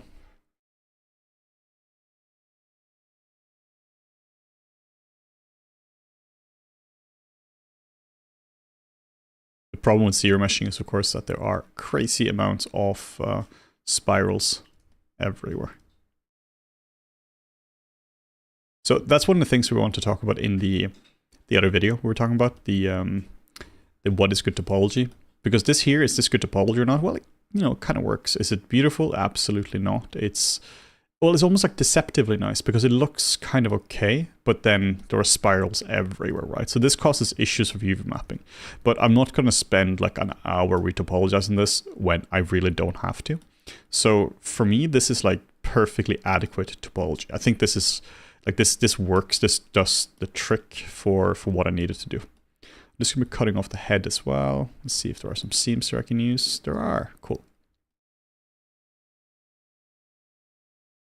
But yeah, there's a big difference, of course, between doing this kind of stuff for a more of a personal piece like this compared to a production piece, or like a showreel piece. For a showreel piece, I think it's a very, very, very good idea do this stuff like properly, right? Where you do proper topology and you make visually pleasing topology, because people are going to be judging you on that. Essentially, you just want to be sure that nobody disqualifies you because you have like messy topology.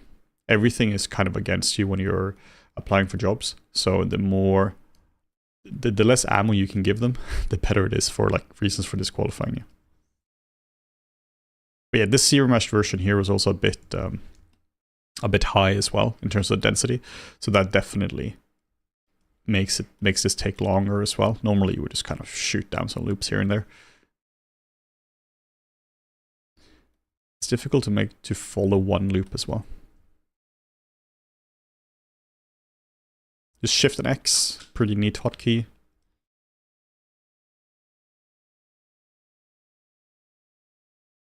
Yeah, I'm just gonna be taking this over like a few items in Painter.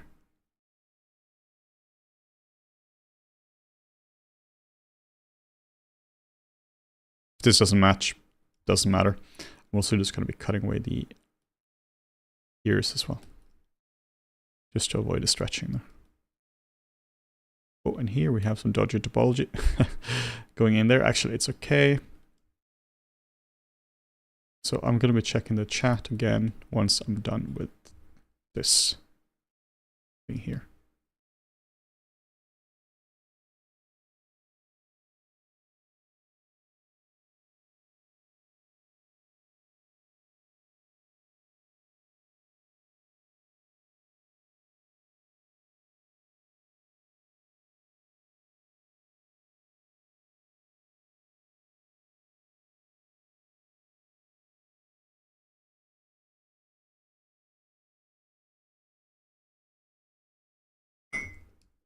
Okay, and then we do the other ear as well. Just making sure we have all the seams here. I'm also just going to be cutting away the head as well, or the forehead. Just split this into a few parts. But again, this is pretty dirty stuff, so in terms of topology. So I don't recommend this kind of stuff unless you know what you're doing.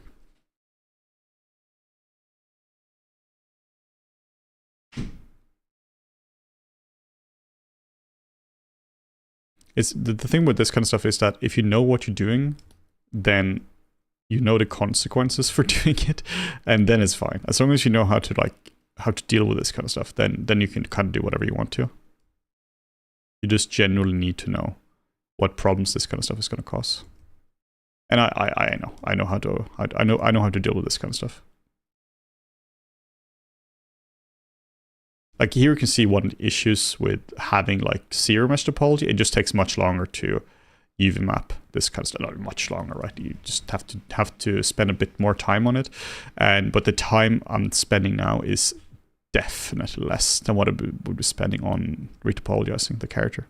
But for a full character, for portfolio or production, doesn't matter. You still just need to do this then.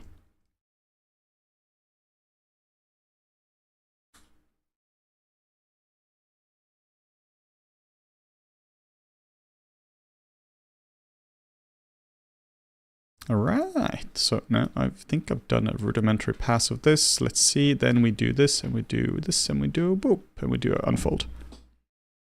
Let's see. Yeah, with great topology comes great responsibility. Yep. Oh, and let's see if this works. Unfold, I'm just gonna check the settings for this. We can do like 10, just to be sure. And then I'm just gonna do a layout as well. Layout. I'm just going to set the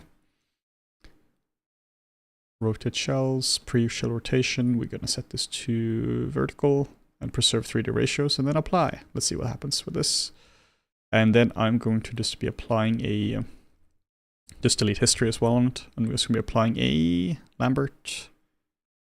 Blend doesn't matter. I'm just going to put a file from this that will live on my desktop.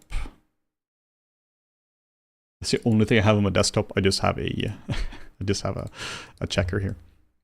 We can just do tiling here, and we just set this here to like 7.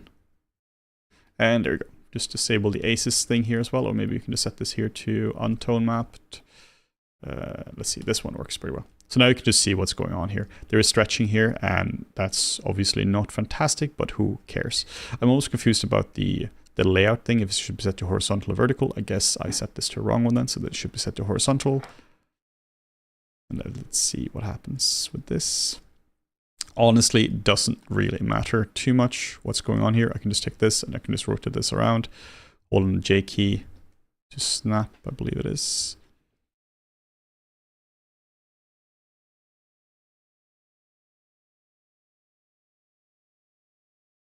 Just trying to rotate this a little bit. Just making sure there isn't like insane levels of stretching on it. You're going to have stretching for sure, no doubt. But just trying to minimize it a little bit.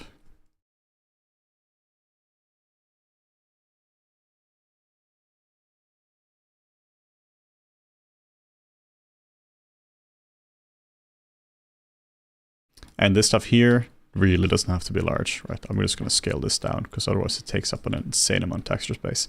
This back here, this is something you really don't need to spend proper time on. And then we're just going to go up here, image.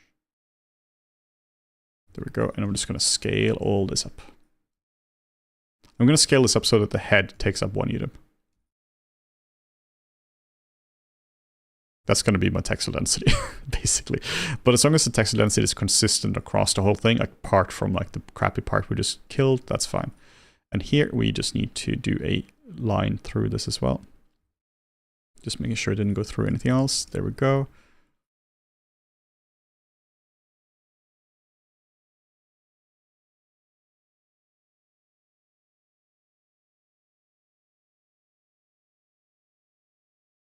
Just going to put this on the left side, or I'm going to put it based on like what it's like in the front view. So this is going to be on the right side and it's going to be on the left side. And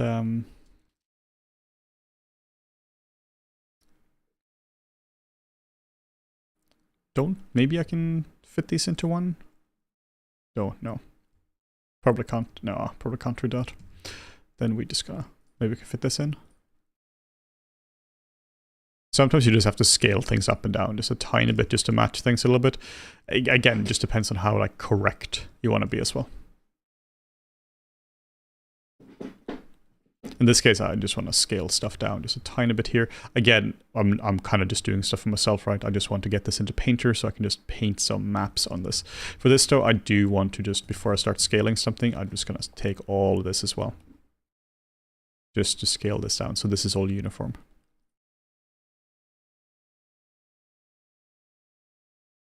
There we go. We can just put this up here as well. This is going to be this piece here.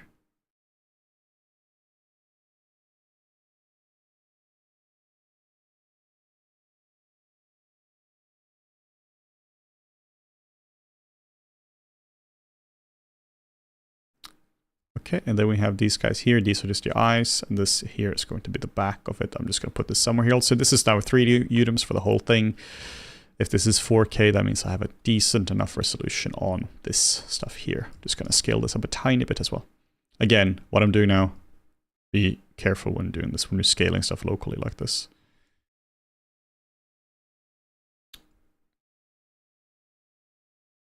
I think I can get more resolution with this if I were to just split this in half and something like that. But yeah, whatever. Doesn't matter. I just want to be able to paint on this a little bit. And we can always just upres the textures for it.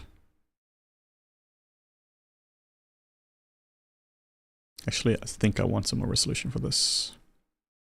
I'm going to be doing crimes now. I should really turn off the stream now so that you guys are not seeing all the crimes I'm committing. But I just want to have a lot more space for these guys here. Let's see if this even works. This might be stupid what I'm doing. This might not work at all.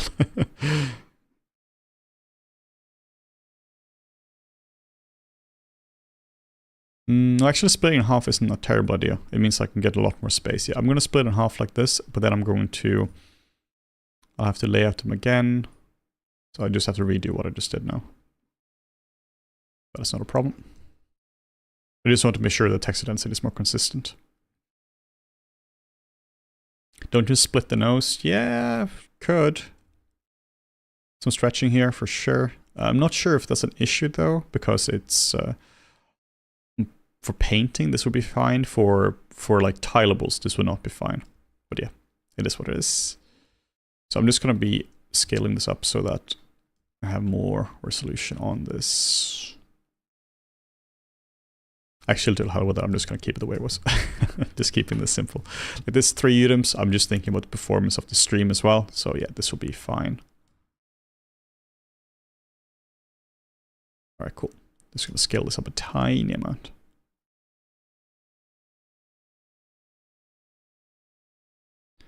Alright, cool. Now I'm just verifying that there aren't any issues in terms of like border issues, that it doesn't go through or anything like that. And then I'm just gonna have a quick look here as well. Just seeing, and that's all good. And then I'm just gonna export this back. And this is now in the other folder. I'm just gonna put this here. This is called UV. There we go, perfect. And then I'm going to the lowest subdivision level, and then we'll do import, and now hopefully everything is going to be working, and then we'll just import the UV version, UV. And hey, there we go. Now the way we verify that this has UVs is you go here and you just morph maps, and now we're going to see my crappy UVs. And it's important to check this as well. Now this doesn't support UDIM, so it doesn't show you that, but it's important to do this because otherwise, if there are issues, then you can see them right away. So now we actually have UVs. This means we can now start to export this out. We can start to setting up a displacement map and all this kind of stuff. And we actually have a bit of a base for that. So let's see. Yeah, the smart thing here would have obviously been to make a base for the horns as well, but I'm not doing that. You know, this is like quick and dirty. This is kind of how it works if you're doing more of a concept sculpt that I just kind of want to test out. If this was a production asset, I would for sure. Oh, ZBrush is doing his thing. And then I would for sure split out the horns, but you know, it is what it is. Oh, and here's a fun one. Sometimes when your model gets too high poly, your undo stack kills itself. So we just have to I just have to resculpt areas like this. Alright, cool. So now I have a model here that I'm just going to be saving out. And then I'm probably not going to be continuing the stream for too long. Now we are just going to be looking at the questions that were there. And what do you think about Rism UVs? Have I tried it before? Yeah, it's great. I have Maya, and Maya is the UV tools in Maya built by the same guy who is building Rism, so it is fairly similar. The Rism is obviously a better tool in that regard since it's more modern, but the tools in Maya are great. The UV tools in Maya are doing exactly what they are supposed to. I don't think I could have done the UVs for this much faster with Rism, to be honest. Will you be doing this some sort of clothing, armor? Nope, only the head. Keep in mind, like, you guys know as much as I do about this project. Like, I'm just making this up as I'm going along.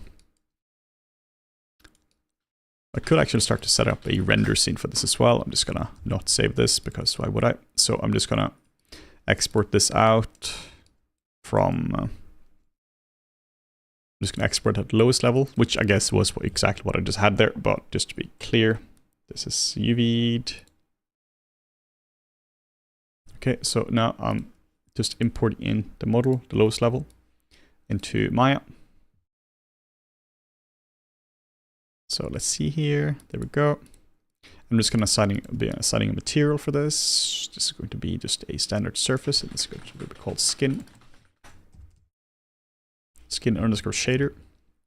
And then we are going to just be setting up a render view as well for this. So let's just build a scene that looks kind of works here. We're going to call this head and call this geo. And then we're going to call this head model group. And then we're going to be saving this out.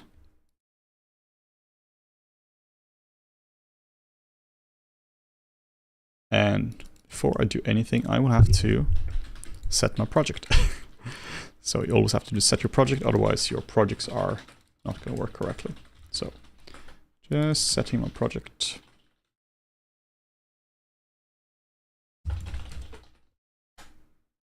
So I'm just doing this now, setting a project, going to a folder called Maya, setting project, and create default workspace. And yeah, so now we have a clean, good setup for this. Then I'm going to make a new camera. I'm going to split this in half, the layout 2 by 2, like this, and we're just gonna make a new camera. Create new cameras, a new camera, and then we're gonna drag this in here, middle mouse button. Then we're just gonna go in here, and then we're gonna go to shading, camera settings. Here, this is kind of cool. You can just hit the shift key to add multiple things here. So we're just gonna do this, and then we're gonna change the resolution. Wow, what a nice big interface for this. So we just go to common, and then we go to render camera here. We're just gonna call this cam underscore camera, and then I'm just gonna create this camera underscore group, and then I'm just gonna change the aspect ratio here to basically the opposite. So this would be like probably like, you know, opposite, maybe like this times 1000. Let's see here.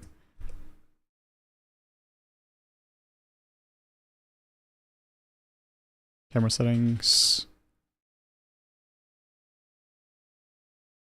All right, we definitely went like a few minutes without Maya causing issues.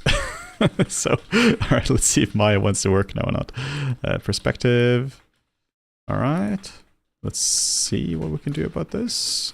I don't know why this is not working as it should. Okay, something definitely just messed up here with that. We tried to do something really advanced here. So, you know, shouldn't have done that, like trying to change my resolution. Okay, so we do this. There we go. Now you can see the resolution. So now we can see this. I like this camera angle here. That's what I'm using for the thumbnails as well. We can go a little bit closer. And then I'm going to go to, oh, we have a viewport cube now. Nice. Then we're going to be saving this out. For some reason the project was set, but set the project here. The project was set, but I didn't make the actual project window. So we just do this, accept, and now it's going to make this, then Control S, and now it's going to be right here, and then I'm just going to call this head 01. And then we are going to just make a basic light for this. Just an area light, scale this up. There was a question here, I just skimmed over in the chat now. Is it better to use Maya or Blender for this? Honestly, for this stuff, it really doesn't matter. For production stuff, Maya is used more in terms of professional environments, but for what I'm doing now, it really doesn't matter. So I'm just gonna make an Arnold view here. Arnold is fantastic though. I really like Arnold. This is a good engine. Just gonna set this to Unity tone map. And this is gonna be black now, so there's no point in rendering because the light is way too low. So I'm just gonna set this to like 14. And let's see our guy come to light. There we go. I'm just going to set this to the correct camera. And there we go. Now you can see a rudimentary render of this. Then what we have to do is we have to set up a displacement map for this. And we just go out here, and then we go to C plugin, and go to multimap exporter. And then we just, this is 2K is perfectly fine for this. Displacement map settings, subdivision level 1, multimap or mid value of 0.5. Yeah, all good. Create all maps. And we're going to put this under the same folder as we had before. So for this, I'm just putting this under source images and calling this just maps. Or CDisp. Cool, and then we just hit export, and now we wait. So while we're doing this, we can just take some questions. This is probably going to take just a few minutes or so. So it is up to 30 million, so it might take a little bit of time.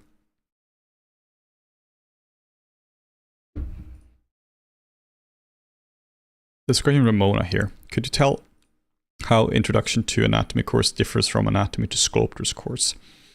Which Anatomy for Sculptors course are you talking about? If you can let me know, then I can have a look at that.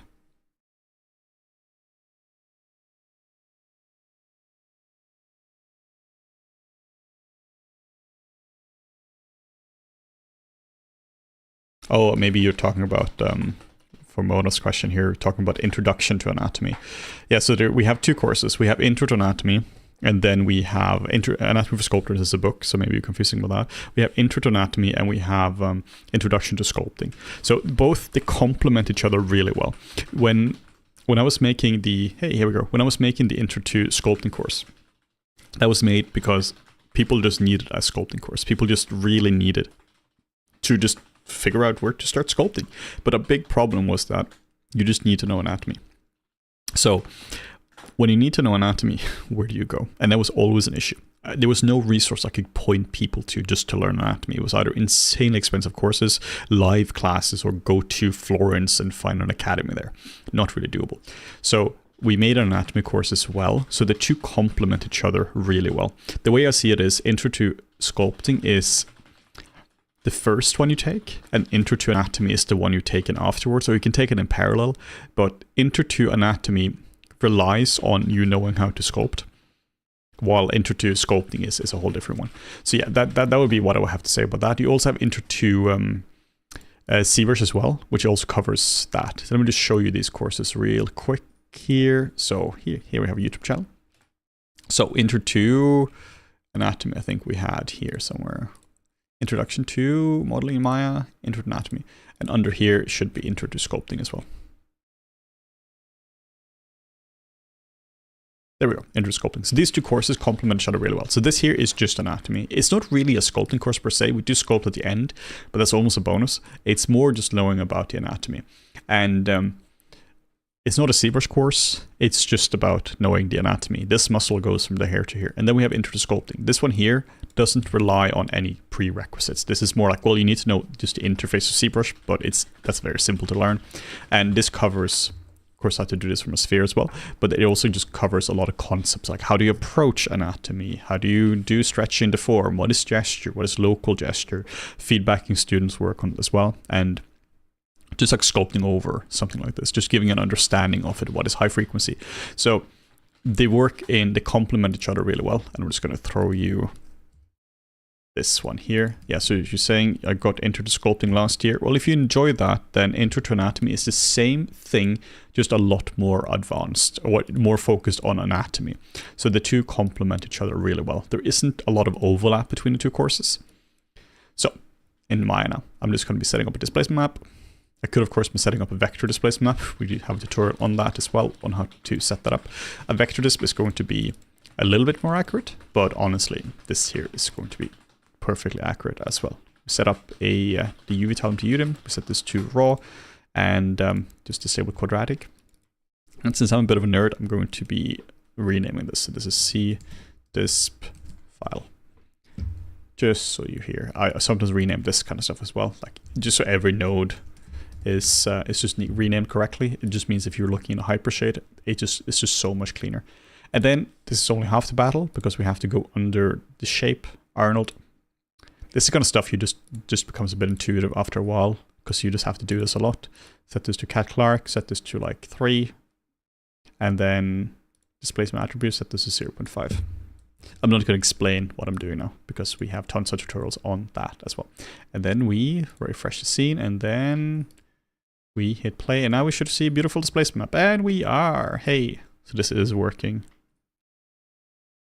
What's the best way for posing? Using T-pose or rigging?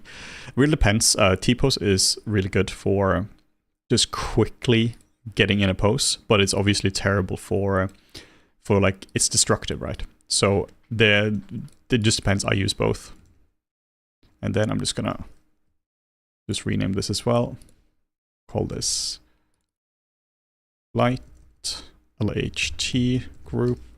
This is kind of stuff I've been doing so many times that it's just in my fingers.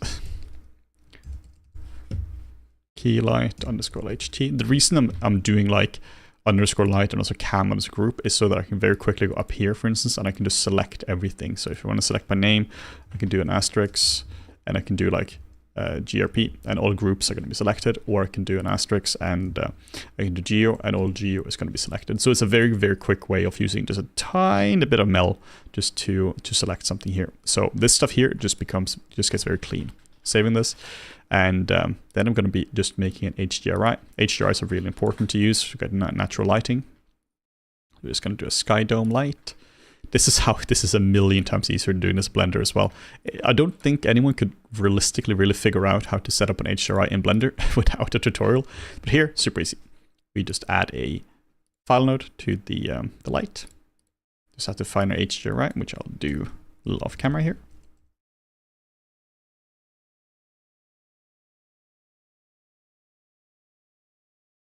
Right, cool. So here I have a bunch. Let's try this one here. This one's quite nice. And yeah, then you just go boom, and then you have an HDRI. You can also just rotate this very easily as well, just by taking this whole thing and just rotating this around. And yeah, that works well. Then I'm just gonna make the color a bit darker because we need something we can actually see properly. And then we can just make this, let's hide this light here. HDRI and underscore light LHT. We can just change the intensity of this as well, because it's a big advantage to have a light like this, to have an HDRI, because it just creates a lot, like really natural reflections and such, but it also means you don't necessarily have too much control over what's happening. I'm just going to go in here and change the roughness to 0.5. Let's try this a little bit more. This.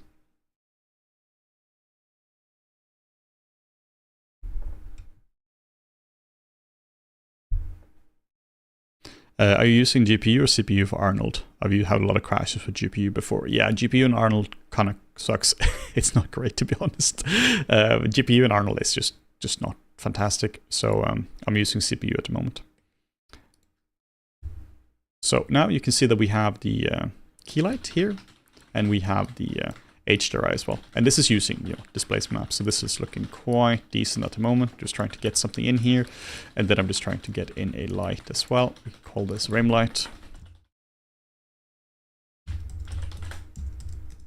And then we're just going to throw this guy on the back. But honestly, if I was using Cycles or Arnold right now, wouldn't matter. Like this is so similar. What would matter is HDRIs are a little bit easier to set up.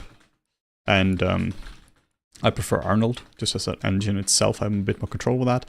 And the skin shader is nicer in Arnold, but it's pretty comparable in Blender as well. So I'm just going to pick a color here. This is the color that would basically be my diffuse color. So this here would be, this is what I'm going to be replacing this later on. And then for the radius, this is really the secret of good skin shading. It's a radius slider. So you can just really pick a nice radius for this. Just add a bit of SSS to this to make this quite saturated as well. And just a lot darker. So we can just set this to HSV, and then we can just go boop, boop, boop, boop, boop, boop, boop, and there we go.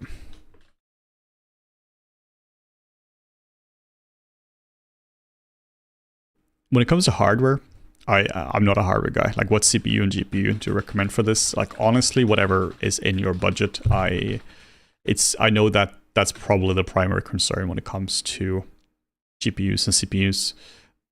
The best one you can get for your budget, right? Like that just depends entirely on what your situation is like. It doesn't matter if I'm saying like, oh, an RTX 4070, if that's way beyond your budget, which, you know, it's quite expensive pieces of tech. So now you can just see it's starting to render. Now we have a basic version of the skin shader here. So yeah, this will work. This works quite well. One thing I'm going to try now, I'm going to try to throw in the Flip Normal's eye kit. I'm just going to show you guys the eye kit as well. This is a brilliant product that we have. I'm going to be using this now as well. This is from, this is here. This is the eye kit. So I'm going to just give you a quick demo on this. Not really because I'm demoing it, because I just want to use it. So this is for like instant nice eyes like this. So I'm just gonna go to import. Just gonna import this.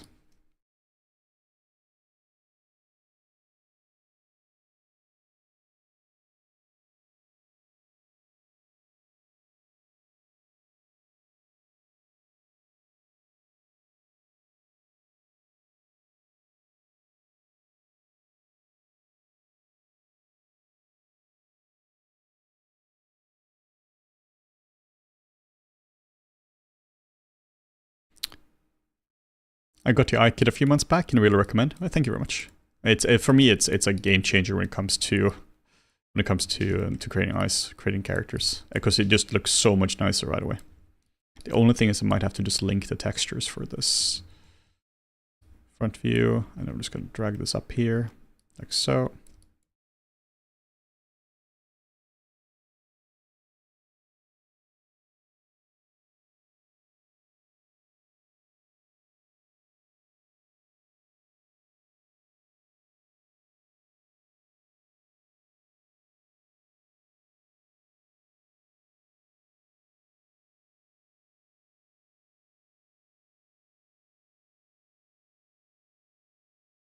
Yeah, so I just have to relink the textures, which isn't going to be an issue at all.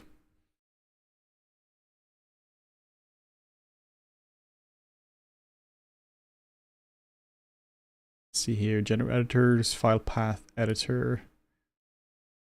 I'm just gonna have to see if I can figure this out off screen. How many monitors do you have? I have 2.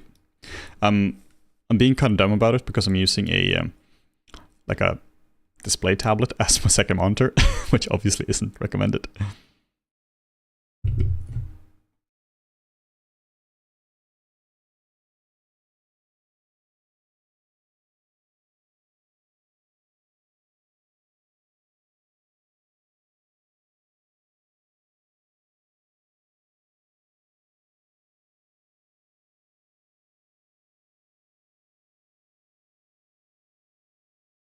Yeah, I just moved the iKit around. I just cleaned up my folders recently, so that means all the paths broke.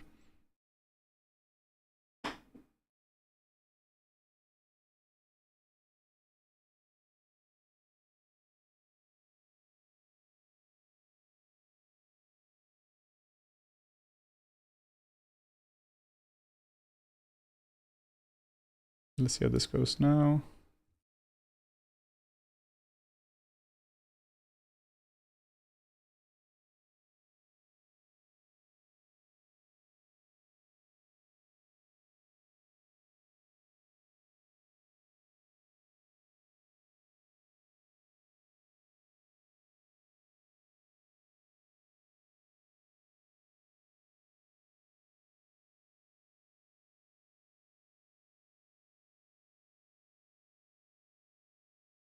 All right, I think I was able to get this to work. Let's do a little bit of an update here.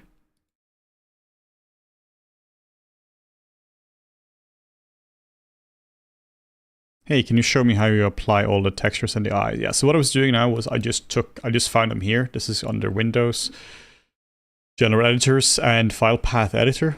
Then these were all red. So then I just went in here and I hit Repath Files. And then we have this one here, and I just put in a new path to it. And I enabled search subdirectories and search current directory result path, and I hit repath. And there we go. So here we go. We have one eye here now, and I'm just gonna duplicate this one.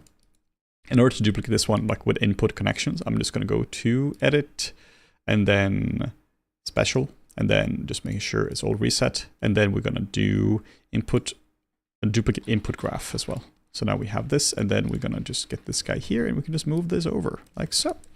And now we should have nice eyes. I don't like that he has blue eyes. She has blue eyes. They have blue eyes. So what I can do is, what's cool about the iKit is we can just go in here, we can just hide the different ones. So we can just go in here and we can just hide the blue, and we can just enable, let's try, I like the hazel eye. I think the hazel is really cool. So hazel, we can just hit the H key, and now we should see 2 new eyes in this exact spot.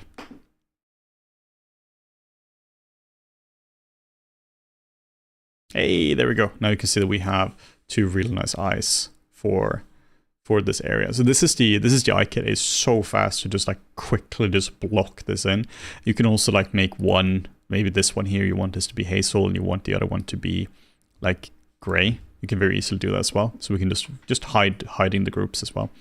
And now you should see that this one here is gray and the other one is not. So we're just gonna put both of these guys here into a group and call this eyes. And just gonna put this under the head model. Basically the whole asset should just be under here. So now we have a light group and a head group. And yeah, let's do another render of this, and let's see what happens. Fun video idea. You and MJ sculpt the same character with reference, but just with a mouse. Yeah, that's something we've been talking about. We are going to do another challenge tomorrow as well. The first one was very well received. It didn't get a crazy amount of views, but it was pretty well received, so that was really fun. So we're gonna just keep trying with that to see what happens.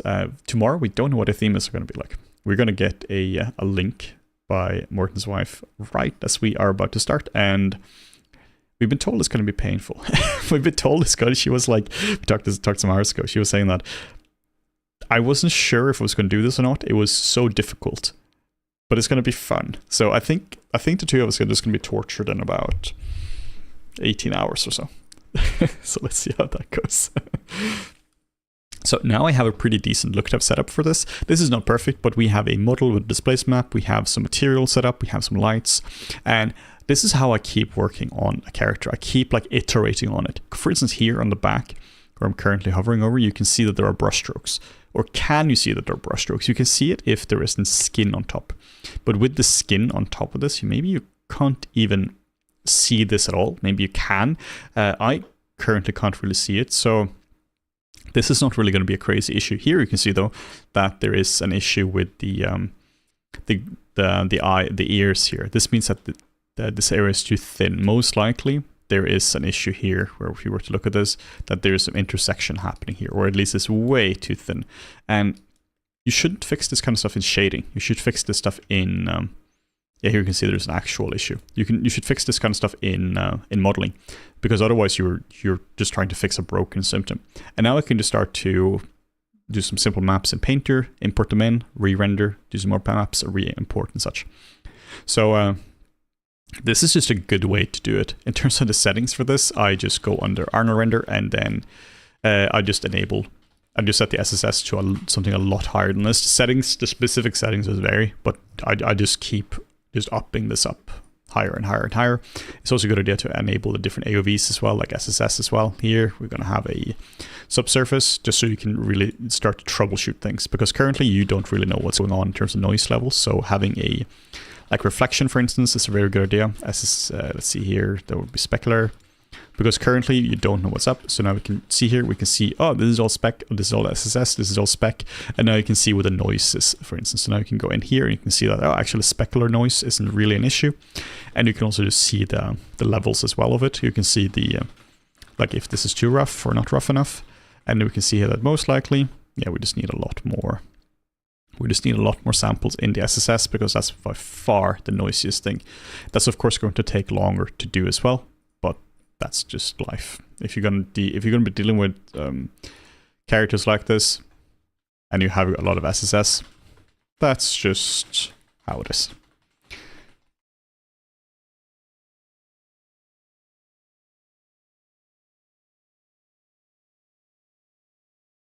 You can also swap sculpts midway, continue working on each other's. Yeah, that would be fun. That would be interesting. Yeah, better get a new mouse, so that challenge is going to be more than painful. Yeah, I actually have a vertical mouse as well. I highly recommend vertical mouse for just general 3D work. They really saved my hand, because my god, my hand was starting to become a problem when it came to sculpting. So a vertical one, really, really helpful. But yeah, I'm just going to let this render for a little bit longer. So if you guys have any questions as well, this is 100%. So yeah, if you guys have any questions at this point on when it comes to the characters, anything at all at this point, just let me know, and I'll see what I can get to now. If not, I'm going to continue just until this is just slightly more rendered, which is going to be in around like a minute or so.